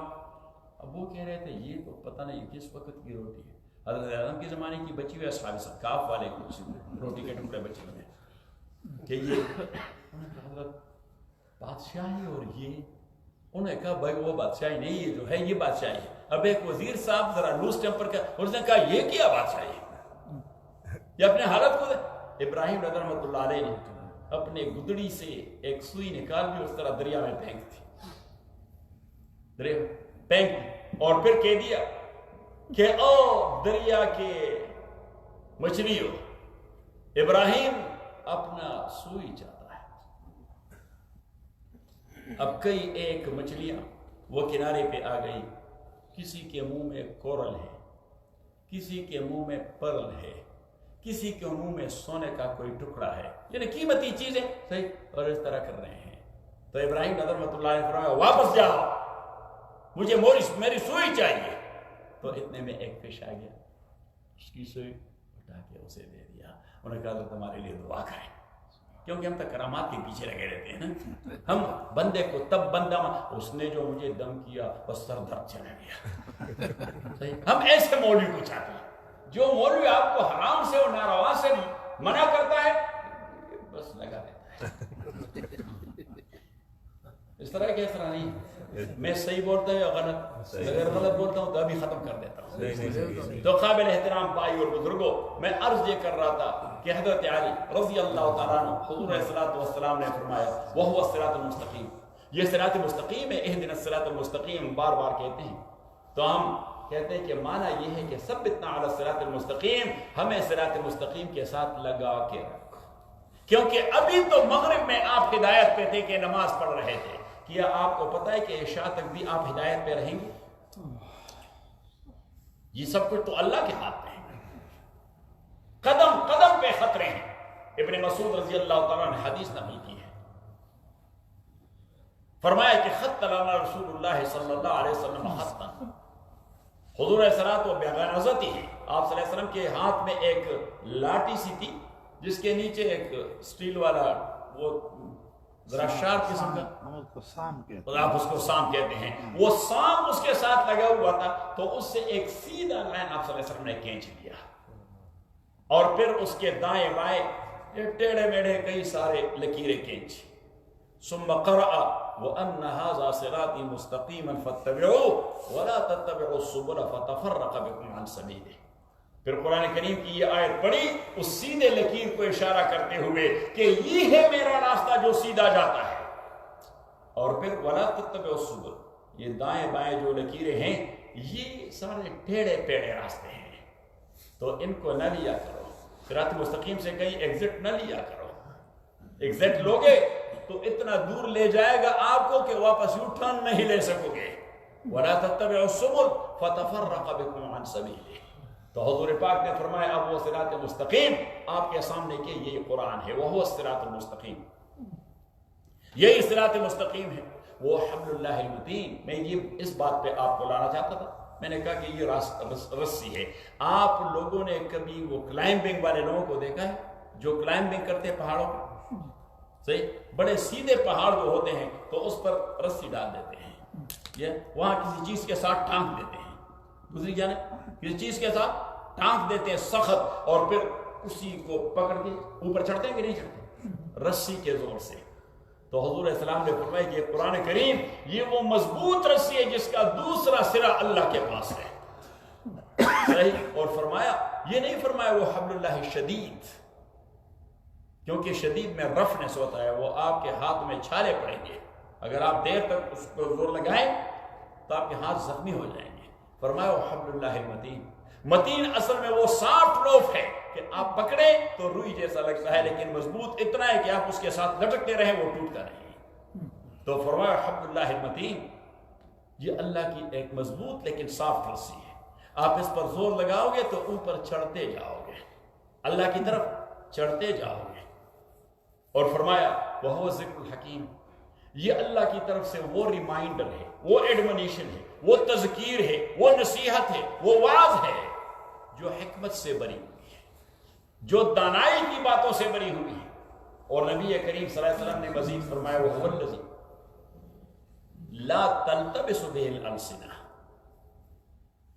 یہ ایسا کلام ہے کہ اس کے پڑھنے میں زبان پہ جو خم نہیں کاتی، ان اے سینس کہ گمراہ ہو جائے، زبان بٹک جائے. یہ حافظ صاحبان سارے بیٹھے ہیں، مولوی مصطفیٰ صاحب بیٹھے ہیں، یہ حافظ صابر بیٹھے ہیں، حافظ باسم بیٹھے ہیں، یہ علماء بیٹھے ہیں، احمد بصیر صاحب، دیگر علماء. یہ جب قرآن کریم پڑھتے ہیں آپ کے آگے نماز میں تو فلوئنٹ پڑھتے ہیں کہ نہیں پڑھتے؟ صحیح. ہمارے ہاں تو حفاظ کرام کبھی 3 رات میں بھی تراویح میں ختم قرآن کرتے ہیں کہ نہیں؟ صحیح. وہ رات بھر پڑھتے رہتے ہیں. صحیح. اور مجال ہے کہ وہ ادھر ادھر بھٹک جائیں، اور اگر بھٹک بھی جائیں تو پیچھے ہو جاتے ہیں. جس طرح اگر آپ گاڑی کو اوپر چڑھائی پر لے لیتے ہیں تو اگر وہ پہلی بار وہ چڑھائی کو سر نہ کریں تو پیچھے لے آتے ہیں، اور یہ حافظ صاحبان بھی اس طرح کرتے ہیں. یہ جہاں پھنس جاتے ہیں تو یہ پھر پیچھے سے بریک، یہ پیچھے چلے جاتے ہیں. جو آیت انہوں نے صحیح پڑھی ہوتی ہے تو پیچھے چلے جاتے ہیں، اور وہاں سے وہ کمک گیٹ بھی ساتھ لگا رہتے ہیں تو نکال دیتے ہیں. اور ان کو پتا ہے میں تو ان کے پیچھے کھڑا ہوتا ہوں رمضان میں. یہ جب پڑھتے ہیں، جب غلطی کر جاتے ہیں، اب مجھے ان کی غلطی بھی معلوم ہوتی ہے.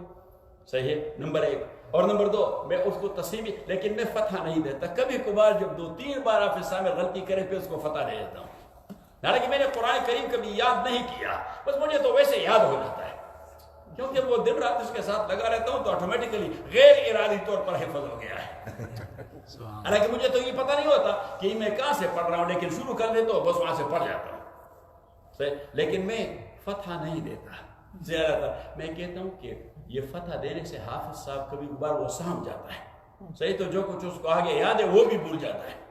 تو میں کہتا ہوں کہ لیٹ ہم have a reverse and then he will push it. So یہ پیچھے چلا جاتا ہے اور وہاں سے اس کا تو پاؤں بھی بڑا بھاری ہے صحیح, تو یہ بھارے پاؤں کو جب دبا دیتا ہے تو نکال دیتا ہے اور آگے چلا. وہ ہمارے ہاں جب بیک ہوم پاکستان میں تھے تو وہاں تو دورے تفسیر کے لیے اور دورے میراث کے لیے اور حجت اللہ البالغہ کے لیے علماء فضلاء یہ آتے تھے, یا سینکڑوں کی تعداد میں ہوتے تھے درس میں الحمدللہ شعبان رمضان میں صحیح. تو علماء ہمیشہ وہ حفاظ بھی ہوتے تھے, تو مجھے تراویح پڑھاتے تھے میری مسجد میں. تو ایک مولوی صاحب وہ بلوچستان کے تھے, بھی بہت بڑے مدرس ہیں, شیخ الحدیث ہیں, تو وہ تراویح پڑھا رہے تھے. دوسرے جو مولوی صاحب تھے اب بھی ہیں, اس کا مدرسہ ہے بڑا پشاور شہر میں, تو وہ پیچھے کھڑے رہتے فتح دینے کے لیے. اب آگے والا حافظ صاحب جب غلطی کرتا مولوی صاحب, تو یہ پیچھے سے فتح دیتا, وہ کبھی اس کا فتح نہیں لیتا صحیح. تو ایک بار پیچھے جاتا تو پھر جو غلط ہو جاتا ہے پھر فتح دیتا, اور پھر نہ لیتا تو وہ پھر پیچھے چلا جاتا پھر.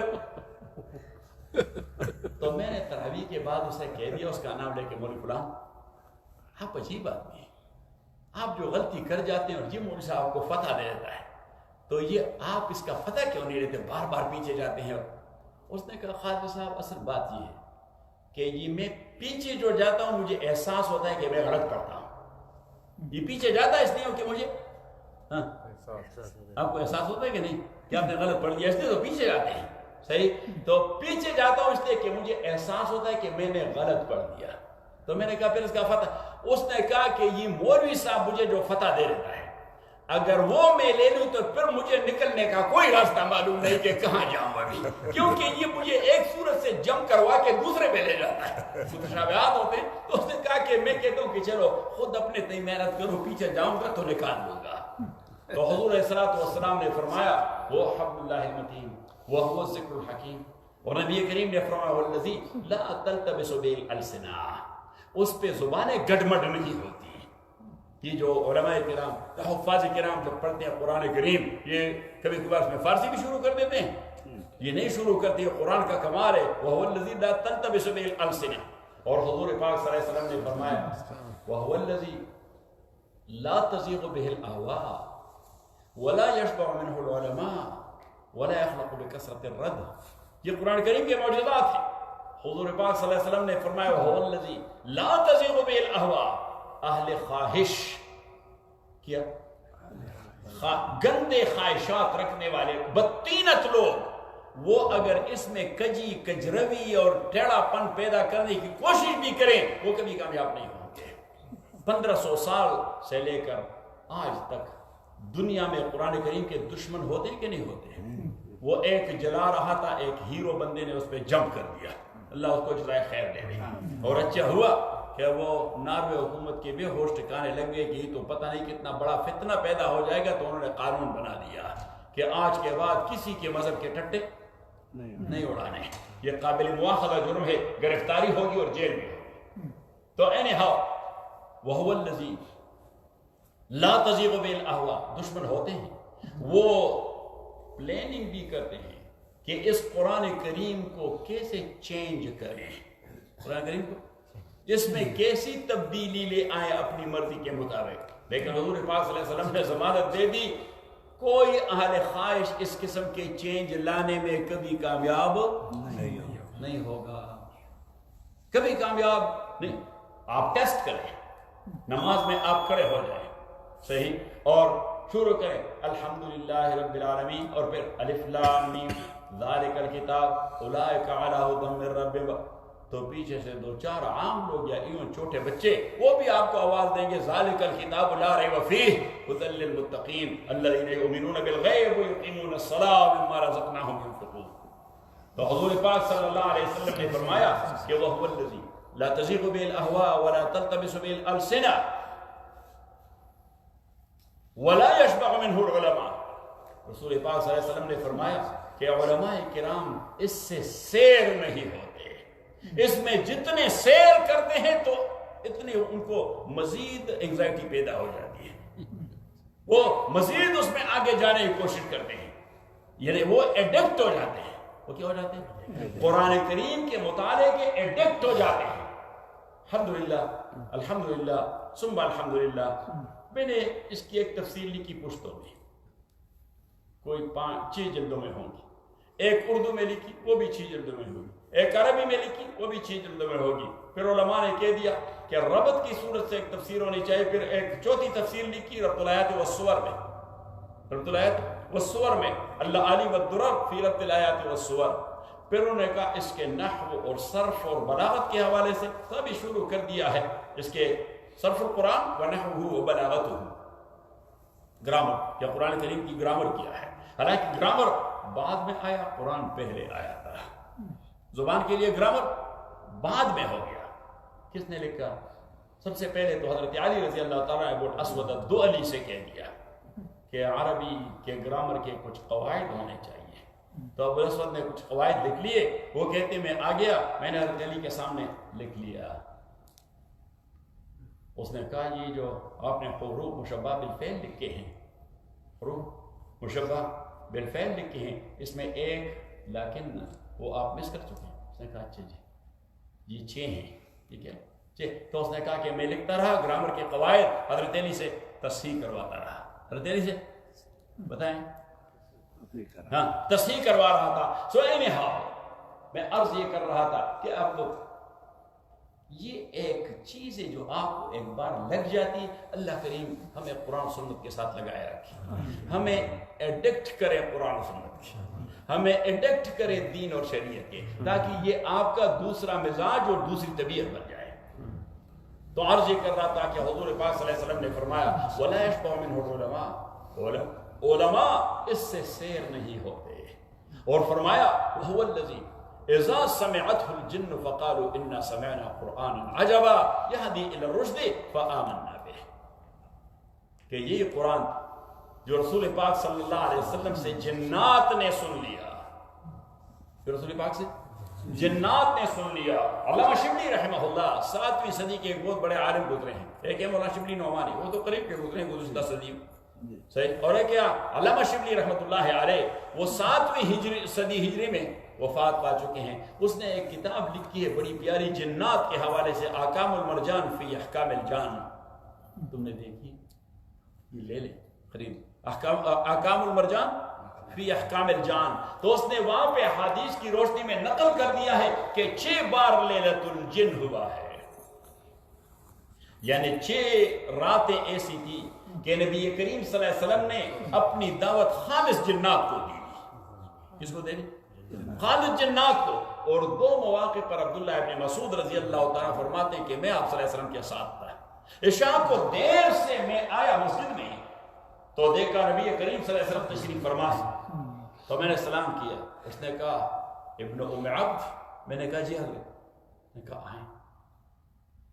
رسول پاک صلی اللہ علیہ وسلم جب ایسے وقت میں کہیں نکلا کرتے تھے تو حضرت ابن مسعود رضی اللہ تعالیٰ اس کے ساتھ ایک لوٹا اٹھاتے. کیا اٹھاتے؟ پانی کا لوٹا, میزا کہتے ہیں اسے عربی میں, میزا یعنی وضو کا آلہ یا وضو کا لوٹا. تو وہ, اور نمبر 2 ایک چھوٹا سا تکیہ تھا, وہ سادہ, کیا وہ سادہ چھوٹا سا تکیہ جو سر رکھنے کے لیے ہوتا ہے, ایک وہ سادہ وہ اٹھا دیتے ساتھ, کہ اگر نبی کریم صلی اللہ علیہ وسلم کو کبھی ضرورت پڑے تو وہ اس پہ آرام. اور کبھی کبھار ابن مسعود رضی اللہ تعالیٰ ساتھ حضور کی لاٹھی بھی اٹھا لیتے ہیں, کیونکہ حضور علیہ السلام کبھی کبھار لاٹھی لگا لیتے لیکن ہمیشہ پیسے ہاتھ میں رکھتے. تو اس کو اس لیے ہم صاحب العصا کہتے ہیں, صاحب المیزا کہتے ہیں, صاحب الوسادہ. اور جو اس قسم کے لوگ ہوتے ہیں وہ بڑے قریبی خادم ہوتے ہیں. تو وہ اتنا قریبی خادم تھا کہ آپ کا تکیہ اٹھاتا, آپ کا لوٹا, کیا سعادت مند آدمی تھا, آپ کا تکیہ اٹھاتا, آپ کی عصا اٹھاتا, آپ کا لوٹا اٹھاتا. تو فرمایا کہ ہم آپ صلی اللہ علیہ وسلم کے ساتھ جا رہا تھا, تو مدینے سے نکلے تو جا رہے تھے حتیٰ کہ کوئی آبادی کی نشانی باقی نہیں رہی. تو کھلے میدان میں جب ہم گئے, اب جیسے ہی ہم وہاں پہنچے, میں نے کہا کہ میدان لوگوں سے بھرا ہوا ہے. میں نے کہا یہ اتنے لوگ کہاں سے آئے؟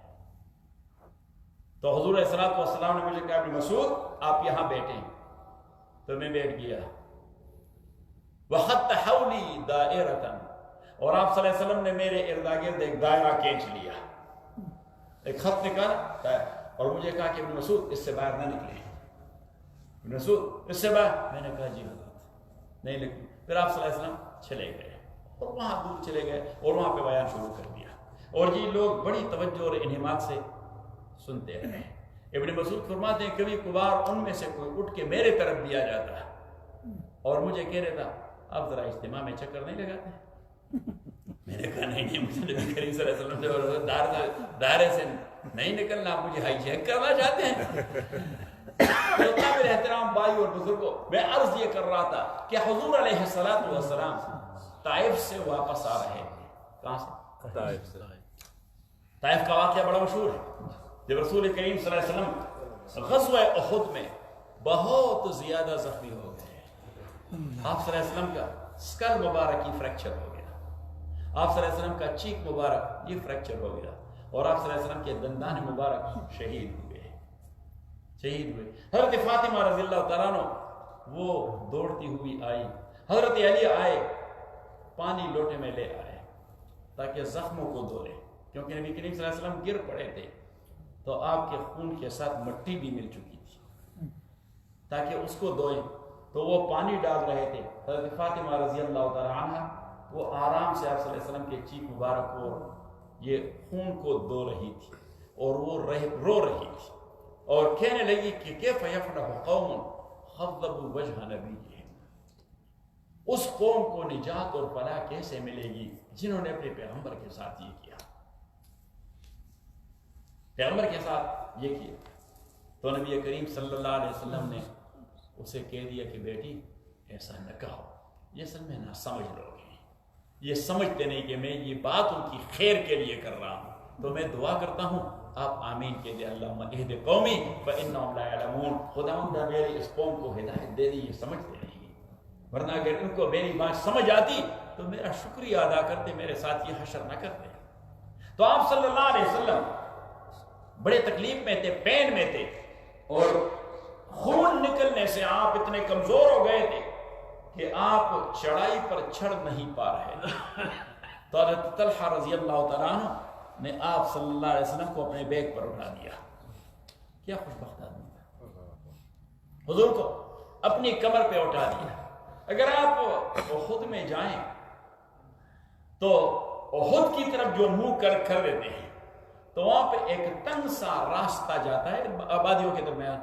اگر آپ اس راستے پہ تھوڑے آگے جائیں تو رائٹ سائڈ پہ ایک چھوٹی سی جگہ, وہاں پہ جس طرح دیوار کے پتھر یا بنیاد کے پڑے ہوتے ہیں اس طرح پتھر پڑے ہوئے ہیں, چھوٹی سی جگہ, اس کو کہتے ہیں مسجد فسیح. حضور علیہ الصلوۃ والسلام نے اس دن زخمی حالت میں ظہر کی نماز اس جگہ پڑھی تھی, ظہر کی نماز اس جگہ پڑھی تھی. فصففنا حولہ, صحابہ فرماتے ہیں کہ ہم نے ان کے پیچھے صف باندھ لیا. وکان جالسا فجلسنا خلفہ, نبی کریم صلی اللہ علیہ وسلم بیٹھ کے نماز پڑھ رہے تھے کیونکہ بہت کمزور ہو گئے تھے, بہت سارا خون بہہ گیا تھا, نمبر ایک. دوسرا یہ کہ ابھی کافر ادھر ادھر پہاڑیوں میں چھپے تھے, تو اگر اٹھ کے پڑے تو مبادا وہاں سے تیر اندازی شروع ہو جائے. تو آپ صلی اللہ علیہ وسلم نے بیٹھ کے نماز پڑھی. صحابہ فرماتے ہیں ہم بھی اس کے پیچھے بیٹھ کے نماز پڑھ رہے تھے. تو جمہور کا مسلک ہے, امام مالک, امام شافعی, احمد بن حنبل رحمہ اللہ, کہ اگر امام معذور ہے اور بیٹھ کے نماز پڑھتا ہے اور مقتدیوں کو کوئی عذر نہیں, وہ بھی اس کے پیچھے بیٹھ کے نماز پڑھیں گے, اس کی اتباع میں بیٹھ کے نماز پڑھیں گے. تو امام ابو حنیفہ رحمۃ اللہ علیہ فرماتے کہ بیٹھ کے نماز پڑھنا تو عذر کی وجہ سے, اب امام کو تو عذر ہے, مقتدیوں کو کیا عذر ہے؟ امام کی نماز تو ان کو سرایت کرتی ہے لیکن ان کا عذر ان کو سرایت نہیں کرتا. یہ بابا کیا کمال کے آدمی ہے. اس نے کہا کہ امام کی نماز وہ تو ان کو کنیکٹ کر گئی اپنے ساتھ, لیکن اس کا عذر ان کو کنیکٹ نہیں کرتی کہ وہ بھی بلا عذر کے معذور ہو جائیں اور وہ بھی بیٹھ کے نماز پڑھیں. وہ کہتے ہیں کہ احد میں, تو امام ابو حنیفہ رحمۃ اللہ علیہ فرماتے ہیں کہ احد کا واقعہ 3 ہجری میں ہوا. کب وہ آپ صلی اللہ علیہ وسلم وفات پا گئے 10 ہجری میں. کہاں؟ 10 ہجری میں.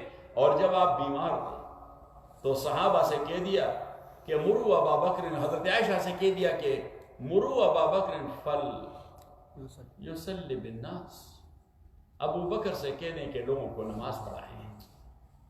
ابو بکر سے کہہ دیں کہ لوگوں کو نماز پڑھائیں. حضرت عائشہ رضی اللہ تعالی عنہ وہ فرماتی ہے کہ مجھے دکھ ہو گیا کہ نماز کا وقت حضور اتنے کمزور ہو گئے کہ وہ خود نہیں نکل سکتے کہ نماز پڑھائیں، تو کہتے ہیں کہ ابو بکر، ورنہ تکلیف میں بھی باہر نکلتے، نماز پڑھاتے پھر گھر چلے جاتے، کہ مروا ابا بکر فلیصلی بالناس۔ اب اس نے کہا ایک تو مجھے یہ دکھ ہوا کہ میرے آقا صلی اللہ علیہ وسلم وہ نماز پڑھنے نہیں جا سکتے، اور اس نے کہا کہ دوسرا، میں نے کہا ابو بکر، تو میں قریب آئی، میں نے کہا وہ ابھی یا رسول اللہ، یعنی آپ ابو بکر کی بات کرتے میرے باپ کی، کہ میرے باپ نماز پڑھائیں؟ تو حضور علیہ السلام نے مجھے اس طرح دیکھ لیا، اس نے کہا فمن یا حمیرہ، ابو بکر اور کون ہے؟ آپ کا باپ ہی تو ہے، ابو بکر اور کون ہے؟ اور دوسری بات فرمایا کہ مرو ابا بکر فلیصلی، پھر میں نے کہہ دیا وہ ابھی یا میرے باپ وہ نماز پڑھائیں؟ حضور علیہ السلام نے فرمایا مرو ابا بکر فلیصلی بالناس، ذرا اس کا ٹون اونچا ہو گیا تاکہ بات کو انسسٹ کرے، سٹریس کروا دے۔ اب حضرت عائشہ فرماتی ہے یہ تو سعادت تھی کہ حضور میرے باپ کو اپنی زندگی میں اپنے مصلی پر کھڑا کرتے ہیں، سعادت ہے کہ نہیں؟ ذرا زور سے۔ لیکن اس نے کہا کہ مجھے اپنے باپ کا تعلق، کہ حضور کے ساتھ اس کا دلی تعلق کتنا ہے، کیا وہ اس صدمے کو برداشت بھی کر سکے گا کہ حضور نماز پڑھنے نہیں آ سکتے؟ اور وہ تو بڑے رقیق القلب آدمی ہیں، نرم دل آدمی ہیں، اب اپنے محبوب کے متعلق اس کو جیسے احساس ہو جائے کہ وہ نماز پڑھانے کے قابل نہیں رہا، تو اس سے تو خود اپنی نماز نہ پڑھی جائے گی، وہ اوروں کو کس طرح نماز پڑھائے گا؟ تو فرمایا کہ اس لیے میں نے 2 بار اس طرح کہہ دیا وہ ابھی یا رسول اللہ، جی میرے باپ نماز پڑھائے؟ حضور نے فرمایا ہاں ابو بکر نماز پڑھائے۔ اب ابو بکر رضی اللہ تعالیٰ نے نماز شروع کر دی، تھوڑا پڑھ چکے تھے کہ حضور علیہ السلام نے کہا عائشہ میرے سر پر ذرا پانی ڈال دو، بخار بڑا تیز ہے، تاکہ یہ ذرا اتر جائے اگر میں نماز کے لیے جا سکوں۔ تو جب آپ نے تھوڑی خفت محسوس کی، اس نے کہا عائشہ ذرا عباس اور علی کو آواز دے کہ مجھے باہر نکالیں۔ تو حضرت عائشہ نے حضرت علی اور حضرت عباس کو آواز دی، وہ دونوں آگے، ایک چچا تھا ایک چچا زاد تھا، داماد بھی تھا۔ حضرت عائشہ فرماتی ہیں حضور علیہ السلام نے حضور کو انہوں نے سہارا دے کر اٹھایا۔ آپ صلی اللہ علیہ وسلم کا ایک ہاتھ حضرت عباس کے کندھے پر، دوسرا ہاتھ حضرت علی کے کندھے پر، لیکن پھر بھی آپ صلی اللہ علیہ وسلم اتنے کمزور تھے، وَكُنْتُ أَنظُرُ إِلَيْهِ فَكَانَ يَجُرُّ رِجْلَيْهِ، کہ میں آپ صلی اللہ علیہ وسلم کو دیکھ رہی تھی تو اس سہارے کے باوجود وہ اپنے قدم اٹھا نہیں سکتا تھا، اس کو ریک کر رہا تھا، کھینچ رہا تھا اپنے قدموں کو کھینچ رہا تھا۔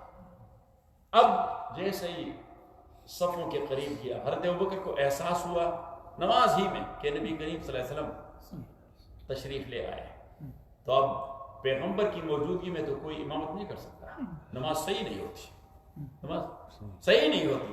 تو اب حضرت ابوبکر رضی اللہ عنہ پیچھے ہٹ رہے تھے، فَأَشَارَ إِلَيْهِ بِيَدِهِ، حضور صلی اللہ علیہ وسلم نے ہاتھ سے اشارہ کر دیا پیچھے ہٹنے کی ضرورت نہیں ہے، اور پھر آ گئے اور حضرت ابوبکر کے بائیں جانب بیٹھ گئے۔ کہاں بیٹھ گئے؟ بائیں جانب۔ ایک مقتدی جب امام کے ساتھ کھڑا ہوتا ہے ایک، تو وہ کہاں کھڑا ہوتا ہے؟ دائیں جانب۔ تو امام ہوتا ہے بائیں جانب، امام ہوتا ہے بائیں جانب۔ اگرچہ بعض فقہا فرماتے ہیں کہ حضور ابتدا میں نماز پڑھ رہے تھے، تو ہم کہتے ہیں ابتدا میں نہیں پڑھ رہے تھے، کیونکہ اس کی موجودگی میں دوسرے کی امامت کا تو امکان نہیں ہے۔ وہ اصل میں جس جگہ تک حضرت ابوبکر رضی اللہ تعالیٰ نے نماز پڑھائی تھی، وہاں سے وہ مستخلف ہو گئے۔ یہ مسئلہ استخلاف کا، استخلاف کا معنی کہ بقیہ نماز میں وہ امام کی جگہ نماز پڑھائے گا، اس لیے آپ صلی اللہ علیہ وسلم نے فاتحہ وہاں سے شروع کیا جہاں تک ابوبکر نے پڑھ دیا تھا۔ اور یہ دلیل حنفیہ کے لیے کہ مقتدی پر فاتحہ پڑھنا لازم اس لیے نہیں، اگر لازم ہوتا تو اب نبی کریم صلی اللہ علیہ وسلم وہ اس جگہ سے نہ شروع کرتے جہاں تک ابو بکر نے پڑھ لیا تھا، کیونکہ اس نے تو اپنے فاتحہ کو خود پڑھنا تھا، ابتدا سے شروع کرنا تھا، لیکن نہیں شروع کیا۔ یہ فقہی اختلافات ہیں، سارے ائمہ رحمہم اللہ و ہمارے امام ہیں رحمہم اللہ، یہ تو صرف میں علمی نکتہ بیان کر رہا ہوں کہ امام ابو حنیفہ رحمۃ اللہ علیہ اس کو مستدل بنا دیتے ہیں اپنے مسلک کے لیے، بٹ اینی ہاؤ اب نبی کریم صلی اللہ علیہ وسلم نے وہ نماز وہ پڑھائی۔ اب یہاں امام صلی اللہ علیہ فرماتے ہیں کہ کیا صحابہ آپ صلی اللہ علیہ وسلم کے پیچھے بیٹھ گئے تھے یا کھڑے ہو کے نماز پڑھ رہے تھے؟ وہ تو کھڑے ہو کے نماز پڑھ رہے تھے. اب خود کا واقعہ سن 3 میں، یہ واقعہ سن 10 میں، تو یہ ناسخ ہو گیا، وہ حصہ منسوخ ہو گیا. صحیح. تو اب جمہور کہتے ہیں لیکن وہاں صحابہ بغیر عذر کے بیٹھے کیوں رہے؟ ہم نے کہا کہ وہ صرف یہ عذر نہیں تھا کہ وہ کھڑے ہو کے نماز نہ پڑھ سکتے تھے، وہ خطرہ بھی تھا وہاں سے تیر اندازی کا. صحیح. تو وہ پتھروں کے اوٹ میں بیٹھ کر نماز پڑھنا چاہتے تھے تاکہ ان کو تیر نہ لگے، تاکہ ان پر تیر اندازی نہ ہو. سو anyhow عرض یہ کر رہا تھا کہ اب نبی کریم صلی اللہ علیہ وسلم وہ جو وہاں اس مسجد میں گئے، اس وقت تو مسجد نہیں تھی، بعد میں کسی نے پتھر وغیرہ لگایا، مسجد فصیح کہتے ہیں. وہاں پہ ایک غار ہے، یہاں سائڈ میں ایک غار، اور وہ غار اس طرح جس طرح 2 پتھروں کا ٹینٹ ہے، لیکن ایک ذرا سیدھا ہے، دوسرا ذرا ترچھا سا پڑا ہوا ہے. آپ صلی اللہ علیہ وسلم وہاں اندر جا کے اس پہاڑی پر اس طرح، یعنی اس پتھر کو اس طرح لین کر کے سائے میں اور سر مبارک رکھ دیا. وہاں پہ آپ دیکھ سکیں گے اسی پتھر میں حضور علیہ السلام کہ وہ سر کی جگہ بھی ہے. صحیح. روایت نہیں ہے، یہ روایت ہے سینے والی، کتاب والی نہیں. یہ روایت ہے کہ سینے والی، سینہ بسینہ چلا آ رہا ہے. میں ایک سے زیادہ مرتبہ وہاں گیا، اب تو پولیس والے کھڑے رہتے ہیں، ابھی وہ نہیں چھوڑتے، تو میں نے بھی وہاں سر رکھ دیا کہ یہاں آپ صلی اللہ علیہ وسلم نے سر رکھ، اور آپ صلی اللہ علیہ وسلم نے اس طرح اپنا سر مبارک پکڑ لیا، اتنا درد ہو رہا تھا، اور فرمایا ہوا راستہ وہ میرے ساتھ. یعنی اب حضرت عائشہ رضی اللہ تعالیٰ نے حضور سے کہہ دیا اللہ کے نبی، کیا آپ پر احد کے دن سے بھی زیادہ مشکل دن کبھی زندگی میں آئے؟ حضور علیہ السلام نے فرمایا یوم العقبہ ہے، عقبہ والا دن اس سے بھی سخت. حضرت عائشہ نے کہا وہ جی کون سا؟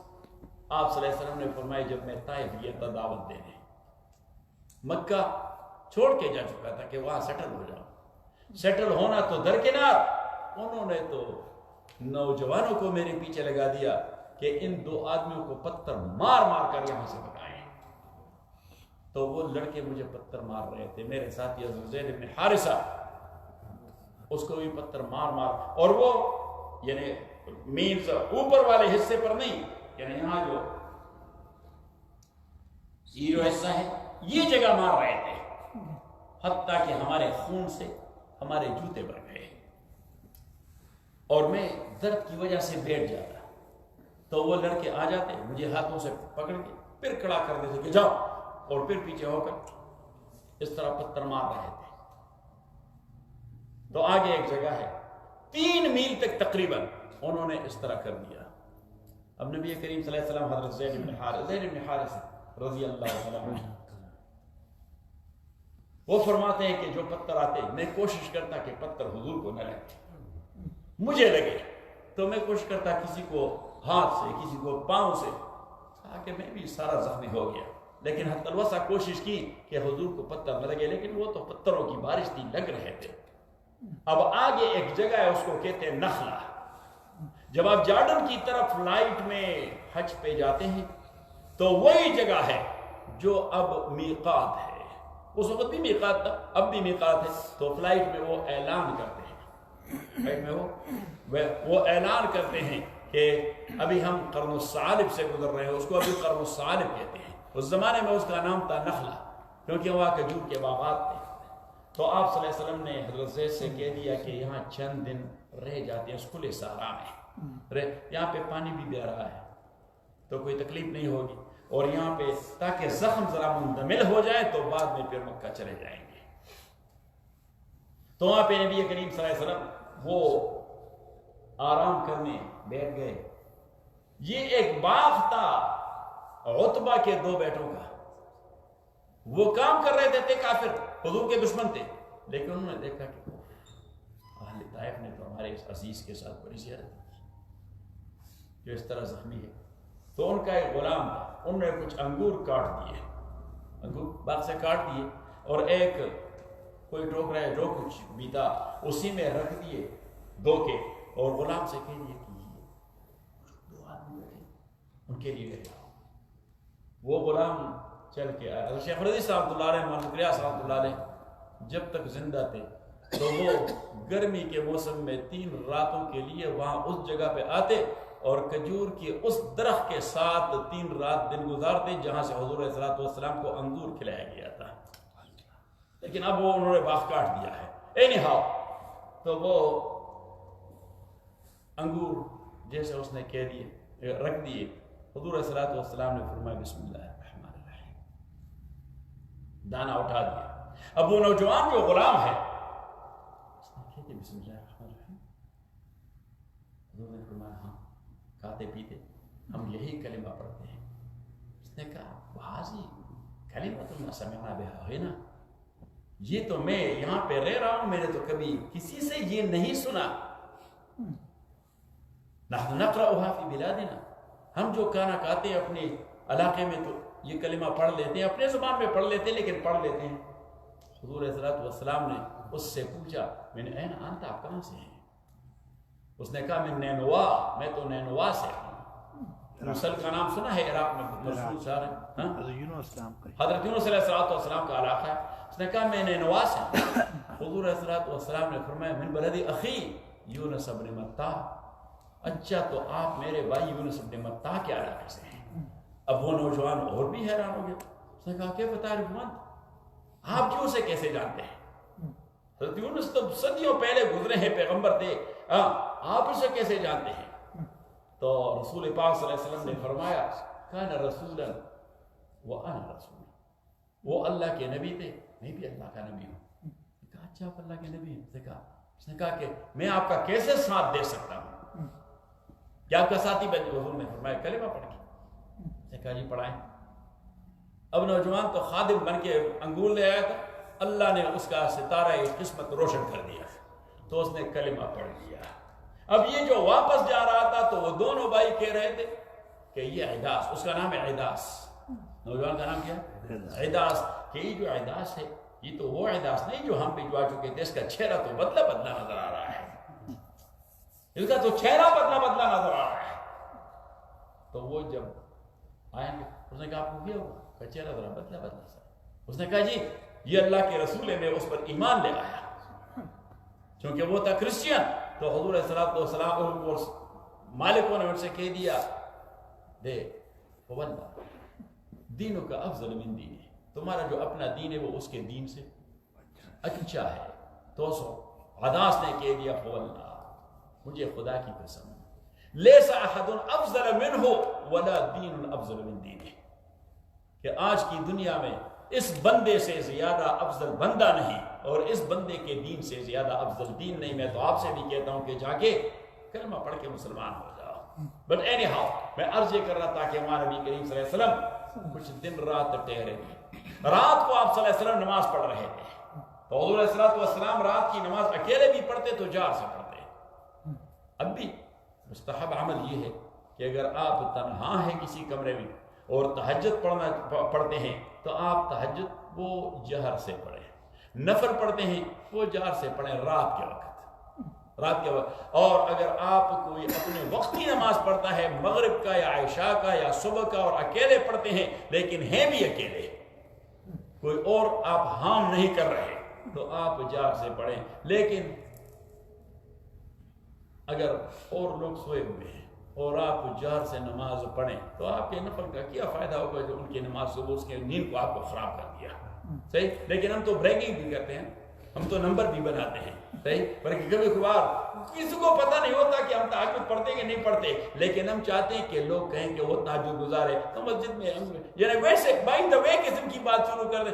رات جب میں نماز کے لیے اٹھ گیا اب اس مقصد بندہ کا اور کوئی مقصد نہیں ہوتا سوائے اس کے کہ لوگوں کو پتہ چلے کہ میں رات کو نماز پڑھتا ہوں. بھائی یہ رات کی نماز تو ہے اس لیے کہ یہ آپ کا اور اللہ کے درمیان رات ہے. نفل نماز ہے اس لیے کہ اس کا کسی کو پتہ نہ چلے. نام تو آپ کو یاد ہوگا, آپ جانتے ہوں گے, بہت بڑے بزرگ گزرے ہیں, بہت بڑے. حضرت خواجہ نظام الدین اولیاء رحمت اللہ علیہ. جماعت والے تو نظام الدین جانتے ہیں, جاتے نہیں جانتے ہیں. صحیح ہے, نظام الدین جانتے ہیں کہ جاتے ہیں؟ جاتے بھی ہیں, نہ جاتے بھی تھے, جاتے بھی ہیں کہ جاتے بھی تھے, جاتے بھی تھے.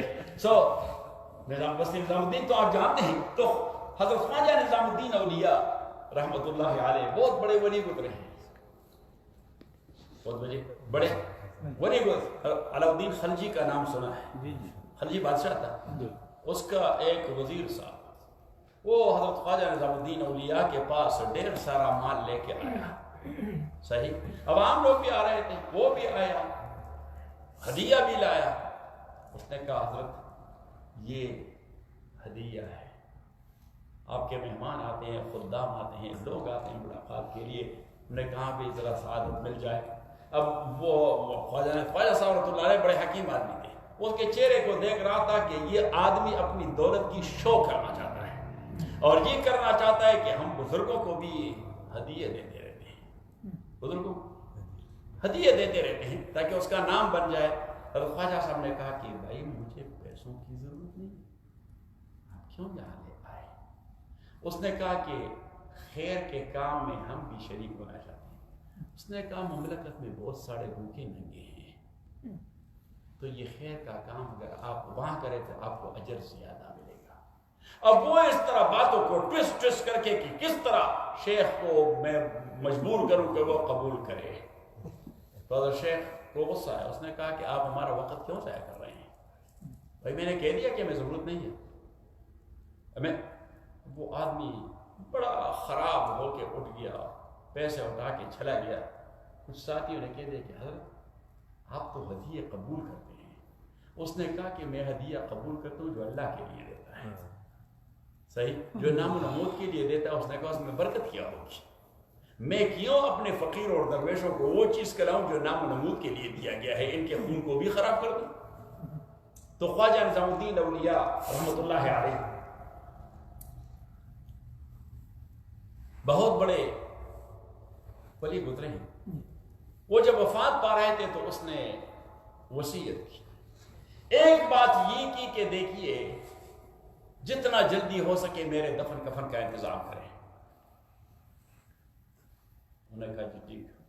اس نے کہا کہ جب میرا کفن اور غسل وغیرہ ہو جائے اور جنازہ تیار ہو تو لوگ جب صفے باندھ دیں تو پھر آپ اعلان کریں کہ ایسا آدمی آگے آئے نماز جنازہ پڑھانے جس کی بلوغ کے بعد کبھی تہجد کی نماز فوت نہ ہوئی ہو، اور جب سے وہ بالغ ہوئے ہیں اس کی کبھی تکبیر اولا فوت نہ ہوئی ہو، اور جس نے اپنے عورت کو کبھی کسی محرم کے سامنے نہ کھولا ہو، یعنی اپنے بدن کے پوشیدہ حصے کو کبھی کسی محرم کے سامنے حرام جگہ میں نہ کھولا ہو. اب وہ سارے بزرگ ایک دوسرے کو دیکھ رہے ہیں کہ ایسا کون ہوگا دنیا میں. اس نے کہا حضرت یہ تو ایسے سخت شرائط ہے کہ شاید ہی کوئی دنیا میں پیدا ہو. اس نے کہا تو نہ ہو تو نہ. تو نے کہا حضرت پھر کون جنازہ پڑھا؟ اس نے کہا نہ پڑھنا. خواجہ صاحب نے کہا نہ پڑھانے کی کیا ضرورت ہے، لیکن اگر پڑھانا ہے میرا جنازہ تو ایسا بندہ پڑھائے.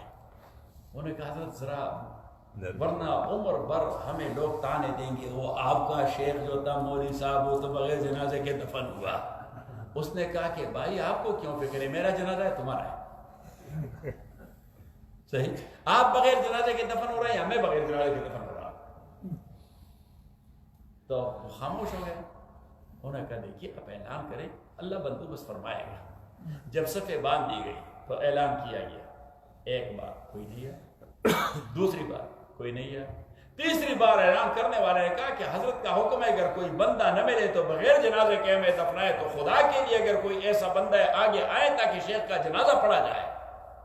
اتنے میں ایک بندہ وہ آگے آیا اور اس طرح چہرہ چھپائے ہوئے صحیح آگے جو آیا تو کھڑا ہو گیا اور اس نے کہا کہ حضرت واقعی یہ 3 چیزیں تھی اور صرف آپ کو معلوم تھی، میری بیوی کو بھی اس کا پتہ نہیں ہے. میری بیوی کو آج تک پتہ نہیں کہ میں تہجد پڑھتا بھی ہوں کہ نہیں پڑھتا، لیکن آپ تو میرے شیخ تھے تو اس لیے آپ کو پتہ تھا کیونکہ آپ کے رشد اور ارشاد پہ میں چل رہا تھا. صحیح، تو نیت باندھی، اللہ اکبر، جنازہ پڑھ لیا. اب جو اس قسم کا بندہ ملا فرشتہ، اب لوگ دوڑ کے اس کے داگیر جمع ہو گئے. یہ بھائی اس کا چہرہ دیکھیں یہ کون بزرگ ہے اتنا خدا رسیدہ ہے. ایک تو حضرت شیخ کا جنازہ اس نے پڑھا ہے, دوسرا یہ کمالات, یہ تو آپ تصور بھی نہیں کر سکتے. یہ 3 چیزیں صحیح. تو انہوں نے بڑا مجبور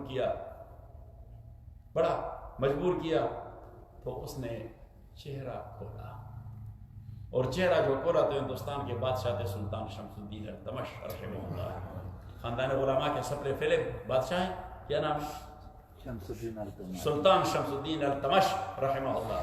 تو سلطان شمس الدین التمش تھے. تو میں عرض کر رہا تھا کہ دیکھیے وہ بادشاہ تھے, اس کی بیوی کو بھی پتہ نہیں تھا کہ میں تہجد پڑھتا ہوں کہ نہیں پڑھتا. صحیح. اور ہم تو یا سبحان اللہ, ایک صاحب تھے ہمارے یہاں تو پڑوسن عورت کو بھی پتہ لگا کہ ہم اعلان کر جاتے ہیں کہ ہم تہجد کے لیے اٹھتے ہیں.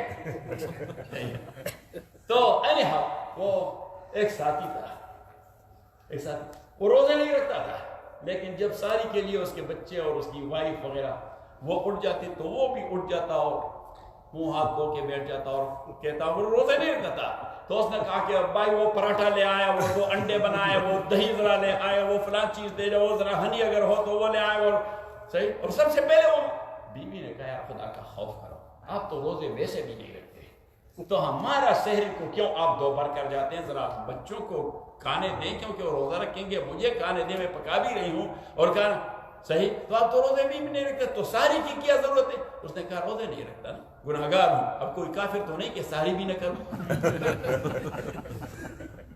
صحیح. آج کی دنیا میں افطار پارٹیاں بہت ہوتی ہیں کہ نہیں؟ حالانکہ میں تو خود ایوانوں میں رہا ہوں, تو میں کبھی کبھار جب کوئی پارلیمنٹ کا بڑا ممبر یا کوئی منسٹر صاحب زور لگانا کہ نہیں خالد صاحب نے زور, میں نے کہا میں وہ فارغ نہیں ہوں کیونکہ میں درس دیتا ہوں. اس نے کہا جی میں کبھی کبھار چلا جاتا. تو ایک بار میں نے اپنے ساتھی سے کہہ دیا, میں نے کہا جتنے سارے لوگ ہیں ان میں 98% روزے نہیں رکھتے, لیکن افطار کے لیے آئے ہیں, کیونکہ کافر تو نہیں ہے, مسلمان ہیں, افطار کے لیے یہ آئے ہیں. تو میں عرض یہ کر رہا تھا کہ نبی کریم صلی اللہ علیہ وسلم نے فرمایا کہ هو الذی لا تزیغ به الاهواء ولا يجمع منه العلماء ولا يخلق بكثرة الرد. یہ قرآن کا کمال ہے کہ یہ آپ پڑھتے رہیں گے, یہ کبھی پرانا معلوم نہیں ہوگا. آپ نے ایک آیت کتنی بار سنی ہوگی اپنی عمر میں, کئی بار, ایک رکوع سینکڑوں بار آپ نے, لیکن ہر بار جو قاری پڑھتا ہے آپ کو نیا لذت محسوس ہوتا ہے کہ نہیں؟ حالانکہ کوئی اچھے سے اچھا گانا بھی آپ 8-10 بار سنے تو کہ یار یہ تبدیل کرو, کوئی نئی چیز بھی ہے کہ نہیں ہے. لیکن کیا قرآن کے متعلق بھی کبھی کسی نے کہا کہ کوئی نئی رکوع بھی ہے کہ نہیں ہے, یا کوئی نیا قرآن بھی ہے کہ نہیں ہے؟ کیونکہ حضور نے فرمایا اس کا معجزہ ہے وَلَا يَخْلَقُ بِكَثْرَةِ الرَّدِّ. یہ بار بار پڑھنے سے بوسیدہ نہیں ہوتا, یہ بار بار پڑھنے سے پرانا نہیں ہوتا, یہ بار بار پڑھنے سے اولڈ نہیں ہوتا. وَهُوَ الَّذِي إِذَا سَمِعَتْهُ الْجِنُّ فَقَالُوا إِنَّا سَمِعْنَا قُرْآنًا عَجَبًا. جب جنات نے وہاں حضور صلی اللہ علیہ وسلم جب نخلا میں رات کے وقت پڑھ رہے تھے, وَإِذْ صَرَفْنَا إِلَيْكَ نَفَرًا مِنَ الْجِنِّ يَسْتَمِعُونَ الْقُرْآنَ فلما حضروه قالوا انصتوا فلما قضوا ولوا الى قومهم منذرين. اللہ کریم فرماتے ہیں کہ او پیغمبر صلی اللہ علیہ وسلم, کچھ جنات تھے کہیں جا رہے تھے, ہم نے ان کا منہ موڑا آپ کی طرف. جنات تو بس اڑتے رہتے ہیں, جہاں بھی اڑتے رہتے ہیں, اڑتے رہے ہوں گے. تو اللہ کریم وَإِسْتَرَفْنَا إِلَيْكَ, وہ تو کہیں جا رہے تھے, لاس ویگس جاتے ہوں گے, کہیں صحیح, تو کہیں جا رہے تھے. وَإِسْتَرَفْنَا إِلَيْكَ نَفَرًا مِنَ الْجِنِّ, ہم نے ان کو موڑ کے آپ کے پاس لے آیا. یستمعون القرآن, اب جب آپ پڑھ رہے تھے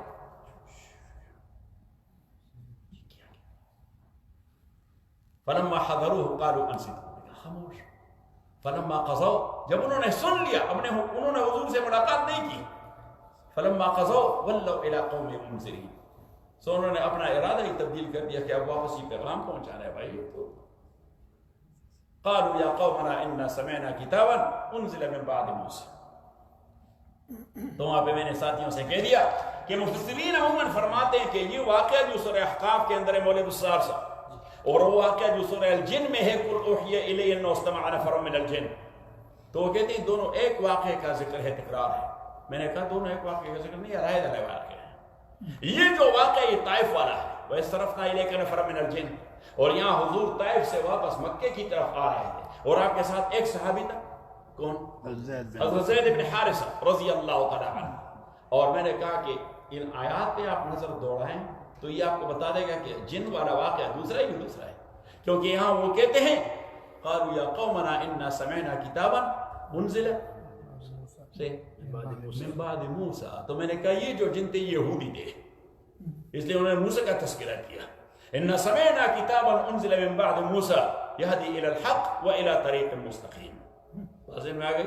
اور میں نے کہا وہ جو سورہ جن کے اندر ہے قل اوحی الی انہ استمع نفر من الجن فقالوا انا سمعنا قرانا عجبا یہدی الی الرشد فآمنا به ولن نشرک بربنا احدا وانہ تعالی جد ربنا. اللہ تعالیٰ اس کی عظمت بہت بڑی ہے.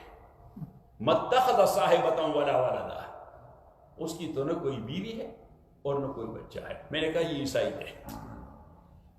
میں نے کہا یہ عیسائی تھے. ایک تو یہ کہ نفس جو متن ہے قرآن کا وہ ان کا مضمون ہی علیحدہ ہے.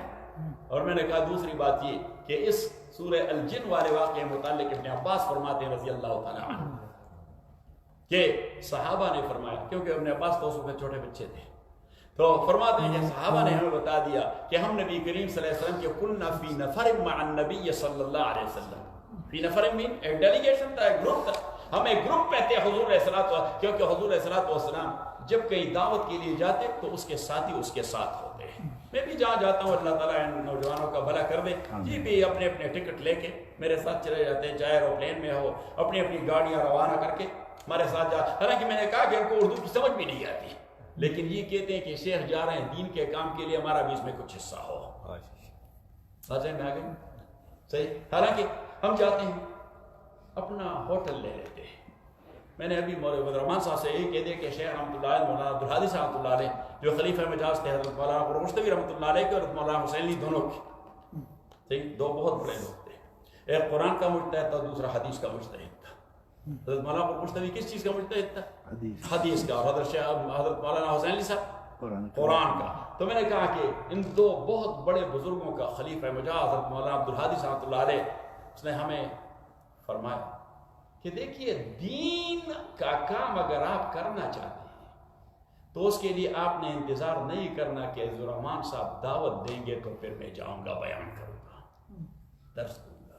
اس نے کہا جب آپ کے بس میں ہو تو اپنے کسی معتمد دوست یا دوستوں کو خود اطلاع دے دے کہ میں آ رہا ہوں. اگر کوئی درس کا پروگرام ہو جائے، اگر کسی بیان کا پروگرام ہو جائے. اس نے کہا دین اس طرح پھیلتا ہے. صحیح. یہ جو تبلیغی جماعت کے حوالے سے دعوت کا کام پھیل گیا، دین کا کام پھیل گیا. کیوں؟ اس لیے کہ خود جاتے ہیں، ان کو بلاوا نہیں آتا ہے. کیا آتا ہے؟ نہیں آتا. ذرا زور سے نہیں آتا. بلاوا نہیں آتا، یہ تو خود چلے جاتے ہیں لوگوں کے پاس. تو حضرت شیخ نے فرمایا کہ خود جاؤ لوگوں کے پاس، تو ہم اپنا ہوٹل لے لیتے ہیں. صحیح. یہ دوست منع بھی کرتے ہیں کہ نہیں وہ ہمارے پاس فارغ گھر ہے، آپ اس میں رہیں. ہم کہتے ہیں بھائی وہ ذرا ریلیکس رہیں گے تو اپنا ہوٹل لے لیتے ہیں. انہیں ہم کہتے ہیں کہ بھائی ریسٹورنٹ بھی بہت زیادہ ہے، لیکن یہ تو زوراور لوگ ہیں. کہتے ہیں عجیب بات ہے، آپ رہیں گے بھی ہمارے ساتھ نہیں اور کھانا بھی نہیں کھائیں گے، ایسا تو ہو نہیں سکتا. صحیح. تو وہ تو مجبوری ہے، ہم کھانا کھا لیتے ہیں. اللہ ان کو جزائے خیر دے دے، اللہ ان کو دین دنیا کی خوشیاں نصیب فرمائے. بلکہ ہم رہنے کے لیے تو ان سب سے بھی کہتے ہیں کہ آپ بھی کوئی چادر مادر اٹھا کے ہمارے پاس ہوٹل میں آ جائیں. صحیح. کہ ہم نے تو سویٹ لے لیا ہے، تو آپ کہیں باہر وہ والے ایریا میں یا اندر آپ ہم باہر سوئیں گے علاقے ہی. سو anyhow مقصد یہ ہے کہنے کا کہ نبی کریم صلی اللہ علیہ وسلم جب جاتے تو اپنے ساتھی ساتھ لے جاتے. تو صحابہ فرماتے کننا مع النبی صلی اللہ علیہ وسلم فی نفر، یعنی ایک ڈیلیگیشن تھا، ایک گروپ تھا، اس میں تھے. اور ہم جا رہے تھے عکاظ تھا ان کا اینول یا سالانہ میلہ جو طائف اور مکے کے درمیان لگتا تھا 2 مہینوں کے لیے. صحیح. تو اس میں کیا کچھ ہوتا؟ دنیا جہان کے کھیل ہوتے ہیں، عربوں کے جو کھیل ہوتے ہیں، نیزہ بازی ہوتی، گھڑ سواری ہوتی، اونٹ سواری ہوتی، یہ مقابلے ہوتے، شعر و شاعری کا مقابلہ ہوتا، مقالات اور تھیسس کا مقابلہ ہوتا، بازار بھی لگتے، مصنوعات بھی آتے، ہاتھوں کے بنے ہوئے، پتہ نہیں کیا کچھ. صحیح. اور یہ 2 مہینے ایسے تھے کہ ان میں دشمن بھی دشمن کو کوئی تعرض نہ کرتا. یہ ان کا ٹریڈیشن تھا کہ باپ کا قاتل بھی اس بازار میں آپ کے سامنے آئے، آپ نے اس کو دیکھنا بھی نہیں.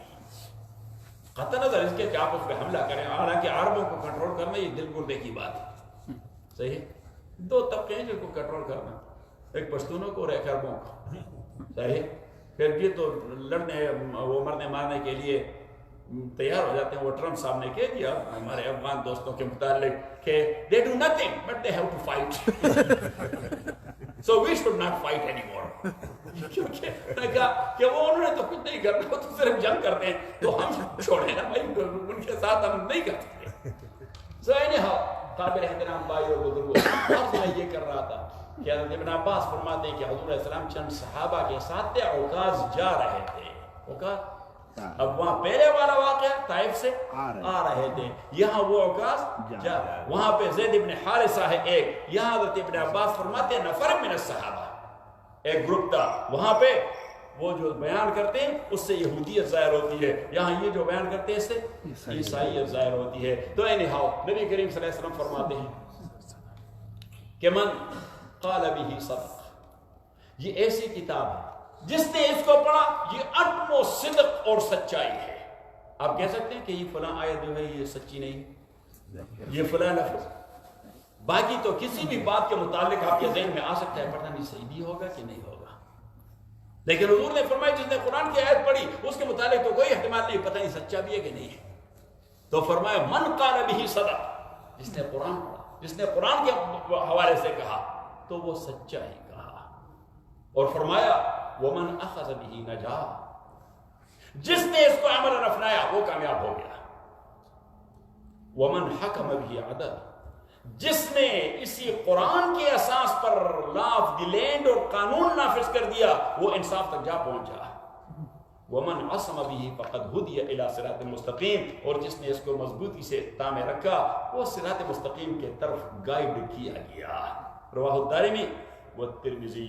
سو قابل احترام بزرگوں، یہ تو صرف میں نے تمہید کہہ دی. اب اگر آپ چاہتے ہیں تو 2 گھنٹے یہ باقی آیات پر بھی پڑھیں. میں تو قرآن کی طرف آپ کا توجہ مبذول کروانا چاہتا تھا. تو anyhow اب بات یہ ہے کہ یہ سورت جس کی آیات آج عمر صاحب نے کہہ دیا کہ یہ پڑھنے ہیں، تو یہ ہے سورہ آل عمران. اس کو الزہراوان کہتے ہیں، سورہ بقرہ اور سورہ آل عمران دونوں کو الزہراوان کہتے ہیں. یہ قیامت کے دن اپنے پڑھنے والے کو روشنی پرووائڈ کریں گے. جو اس کو پڑھتے رہتے ہیں یہ دونوں اس کے ساتھ رائٹ اور لیفٹ پر 2 بڑے لیمپ، پتہ نہیں کہ اس کا وولٹیج کتنا ہوگا، کتنا وولٹیج ہوگا. یہ 2 بڑے وولٹیج والے لائٹس آپ کے آگے پیچھے. اب لائٹس جب ساتھ ساتھ ایک گاڑی جا رہی ہے، صحیح، اور اس کے آگے پیچھے یا اس کے دائیں بائیں تو سائرن والے لائٹ، یا سائٹ مل کے یا گورنر جا رہا ہے یا صدر جا رہا ہے یا کوئی وزیر اعظم جا رہا ہے، کیونکہ پروٹوکول میں جا رہا ہے لائٹ. اب آپ سورہ بقرہ اور سورہ آل عمران پڑھیں گے اس کے ساتھ لگاؤ تو قیامت کے دن آپ کو وزیر اعظم کا پروٹوکول ملے گا. صحیح، 2 لائٹ یس آپ کے ارد گرد چلتے جائیں گے اور آپ جنت رواں ہوں گے، جنت چلتے جائیں گے. تو حضور علیہ السلام نے اس کو الزہراوان، اور ایک حدیث میں آیا نبی کریم صلی اللہ علیہ وسلم فرماتے ہیں کہ اس کو روزانہ پڑھنے والے، روزانہ پڑھنے، قیامت کے دن یہ دونوں صورتیں آگے آ جائیں گی اور یہ اللہ کے سامنے یہ بات رکھیں گی کہ یا تو ہمیں اپنے قرآن سے نکالو یا ہمارے اس پڑھنے والے کو بخش دو. بات میں آ گئی. انہما یشفعان، یہ دونوں سفارش کریں گے. یہ شفاعت اور سورہ آل عمران جس کی یہ آیتیں ہیں. عمران کے نام سے 2 بندے مشہور ہیں. بہت سارے لوگوں کا نام عمران تھا، آج بھی ہے، لیکن 2 بندے بنی اسرائیل میں مشہور تھے. ایک حضرت موسیٰ کے والد اس کا نام عمران تھا اور ایک حضرت مریم کے والد اس کا نام بھی عمران تھا. اب یہاں پہ جو عمران ہے یہ حضرت مریم کا والد ہے. وَإِذْ قَالَتِ امْرَأَتُ عِمْرَانَ رَبِّ إِنِّي نَذَرْتُ لَكَ مَا فِي بَطْنِي مُحَرَّرًا، جب عمران کی بیوی نے کہہ دیا کہ میرے پیٹ میں جو بچہ ہے میں اس کو وقف کر دیتا ہوں بیت المقدس کی خدمت کے لیے. فلما وضعتها، لیکن جب وہ ڈیلیوری کر گئی، قال ربی انی وضعتها انثى، اس نے جب دیکھا اس نے کہا او خدایا میں تو اسے آپ کے گھر کی خدمت کے لیے وقف کرنا چاہتا تھا، لیکن یہ تو لڑکی ہے. اب عبادت گاہوں کی خدمات کون کرتے ہیں؟ مرد کرتے ہیں. تو اس نے کہا یہ تو لڑکی ہے. اللہ کریم فرماتے ہیں کہ اس کا یہ معنی نہیں کہ وہ مجھے اطلاع دینا چاہتی تھی، مجھے پتہ نہیں تھا کہ لڑکی ہوئی کہ لڑکا، لڑکی ہوئی کہ لڑکا۔ وہ ایک مولوی صاحب کے پاس کہتے ہیں، وہ ایک مزاح ہے کہ ایک صاحب آ گیا، اس نے کہا کہ میرا بچہ پیدا ہو گیا، اس کے لیے نام رکھو، تو اس نے کہا لڑکا ہے یا لڑکی؟ میں نے پوچھا نہیں یہ تو، لیکن میں آیا بڑے دور سے ہوں، اس زمانے میں ٹیلی فون بھی نہیں تھے، اس نے کہا میں نے تو پوچھا نہیں کہ لڑکا ہے کہ لڑکی، لیکن آپ نام رکھیں۔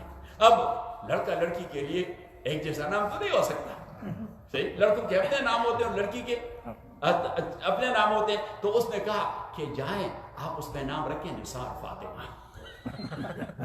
کیا تو نثار ہوتا ہے مرد کا نام اور فاطمہ لڑکی، تو اگر لڑکا ہو تو نثار فاطمہ، یعنی میں فاطمہ کے نثار ہو جاؤں، فاطمہ پہ قربان ہو جاؤں، اور اگر وہ ہے لڑکی تو فاطمہ اس کا نام ہو جائے، تو قابل احترام بات۔ اب اللہ کریم فرمایا اللہ اعلم بما وضع، اللہ کو تو خوب پتا تھا جو اس نے ڈیلیور کر دیا ہے، لیکن پھر اللہ کریم نے اس کو تسلی کروا دی، ولیس الذکر، یہ مولوی مستار صاحب اور مولوی احمد بصیر صاحب اور شیخ سامر اور شیخ باسم اور یہ علماء کہتے ہیں کہ کہنا تو یہ چاہیے تھا کہ ولیس الانثی کالذکر، کہ خاتون تو مرد کی طرح نہیں ہے، بہت سارے کام مرد کر سکتے ہیں، ان کے صنف کے مطابق ہیں، اور خواتین کو ایسے کام نہیں سونپے جاتے ہیں، خواتین کو ایسے کام نہیں، مثلا بٹا خشت پاکستان میں کیا بٹا خشت، صحیح، کلن کہتے ہیں اسے، انگریزی میں کیا کہتے ہیں؟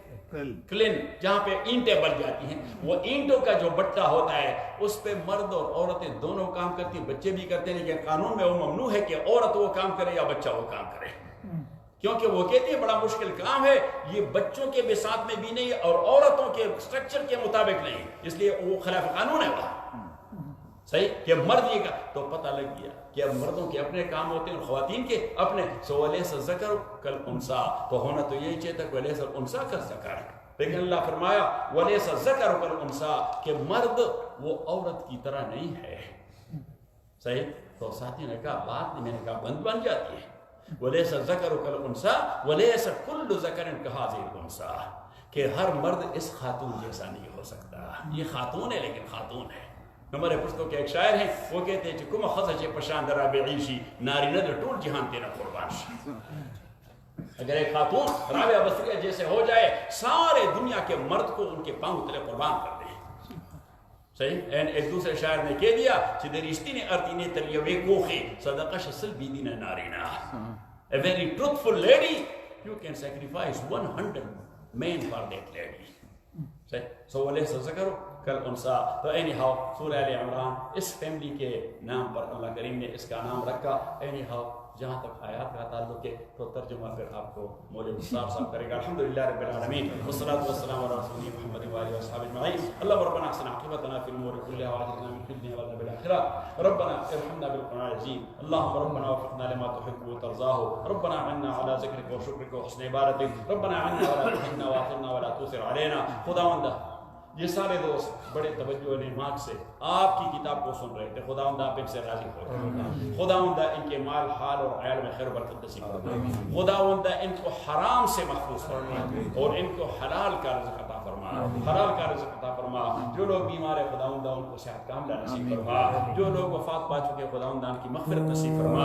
خداوند جس کے بھی مشکلات ہیں مشکلات کا ازالہ فرما، حاجات اور ضروریات ہیں حاجات اور ضروریات کو فراہم فرما، خداوندہ جن کی شادیاں ہیں بچے نہیں، اللہ ان کو صالح بچے دے دے، جن کے بچے ہیں خداوندہ ان کو صالح بنا دے، جو ابھی تک شادی نہیں کر چکے اور دیکھ رہے ہیں شادی کے لیے خداوندہ ان کے لیے پراپر میچ عطا فرما، اور خداوندہ سارے دنیا اسلام پہ رحم فرما، سارے دنیا اسلام پہ رحم فرما، افغانستان پہ رحم فرما، پاکستان پہ رحم فرما، یمن، لیبیا، شام، عراق پہ رحم فرما، خداوندہ کشمیر پہ رحم فرما، پروردگار عالم ہندوستان کے مسلمانوں پہ رحم فرما، وہ آج کل بہت بڑی مشکل سے گزر رہے ہیں، بہت بڑی مشکل سے گزر رہے ہیں، بہت بڑی مشکل، لیکن خداوندہ آپ ہی ہمارے رب ہیں، ہم تو غیر مسلم کے لیے بھی شر نہیں چاہتے، ہم کہتے ہیں غیر مسلموں پر بھی رحم فرمائے، ان کو ہدایت سے نوازے، خداوندہ ان کو ہدایت دے دے، خداوندہ ان کو ہدایت دے دے، وصلی اللہ تعالیٰ علی خیر خلقہ محمد وعلی آلہ وصحبہ۔ جزاک اللہ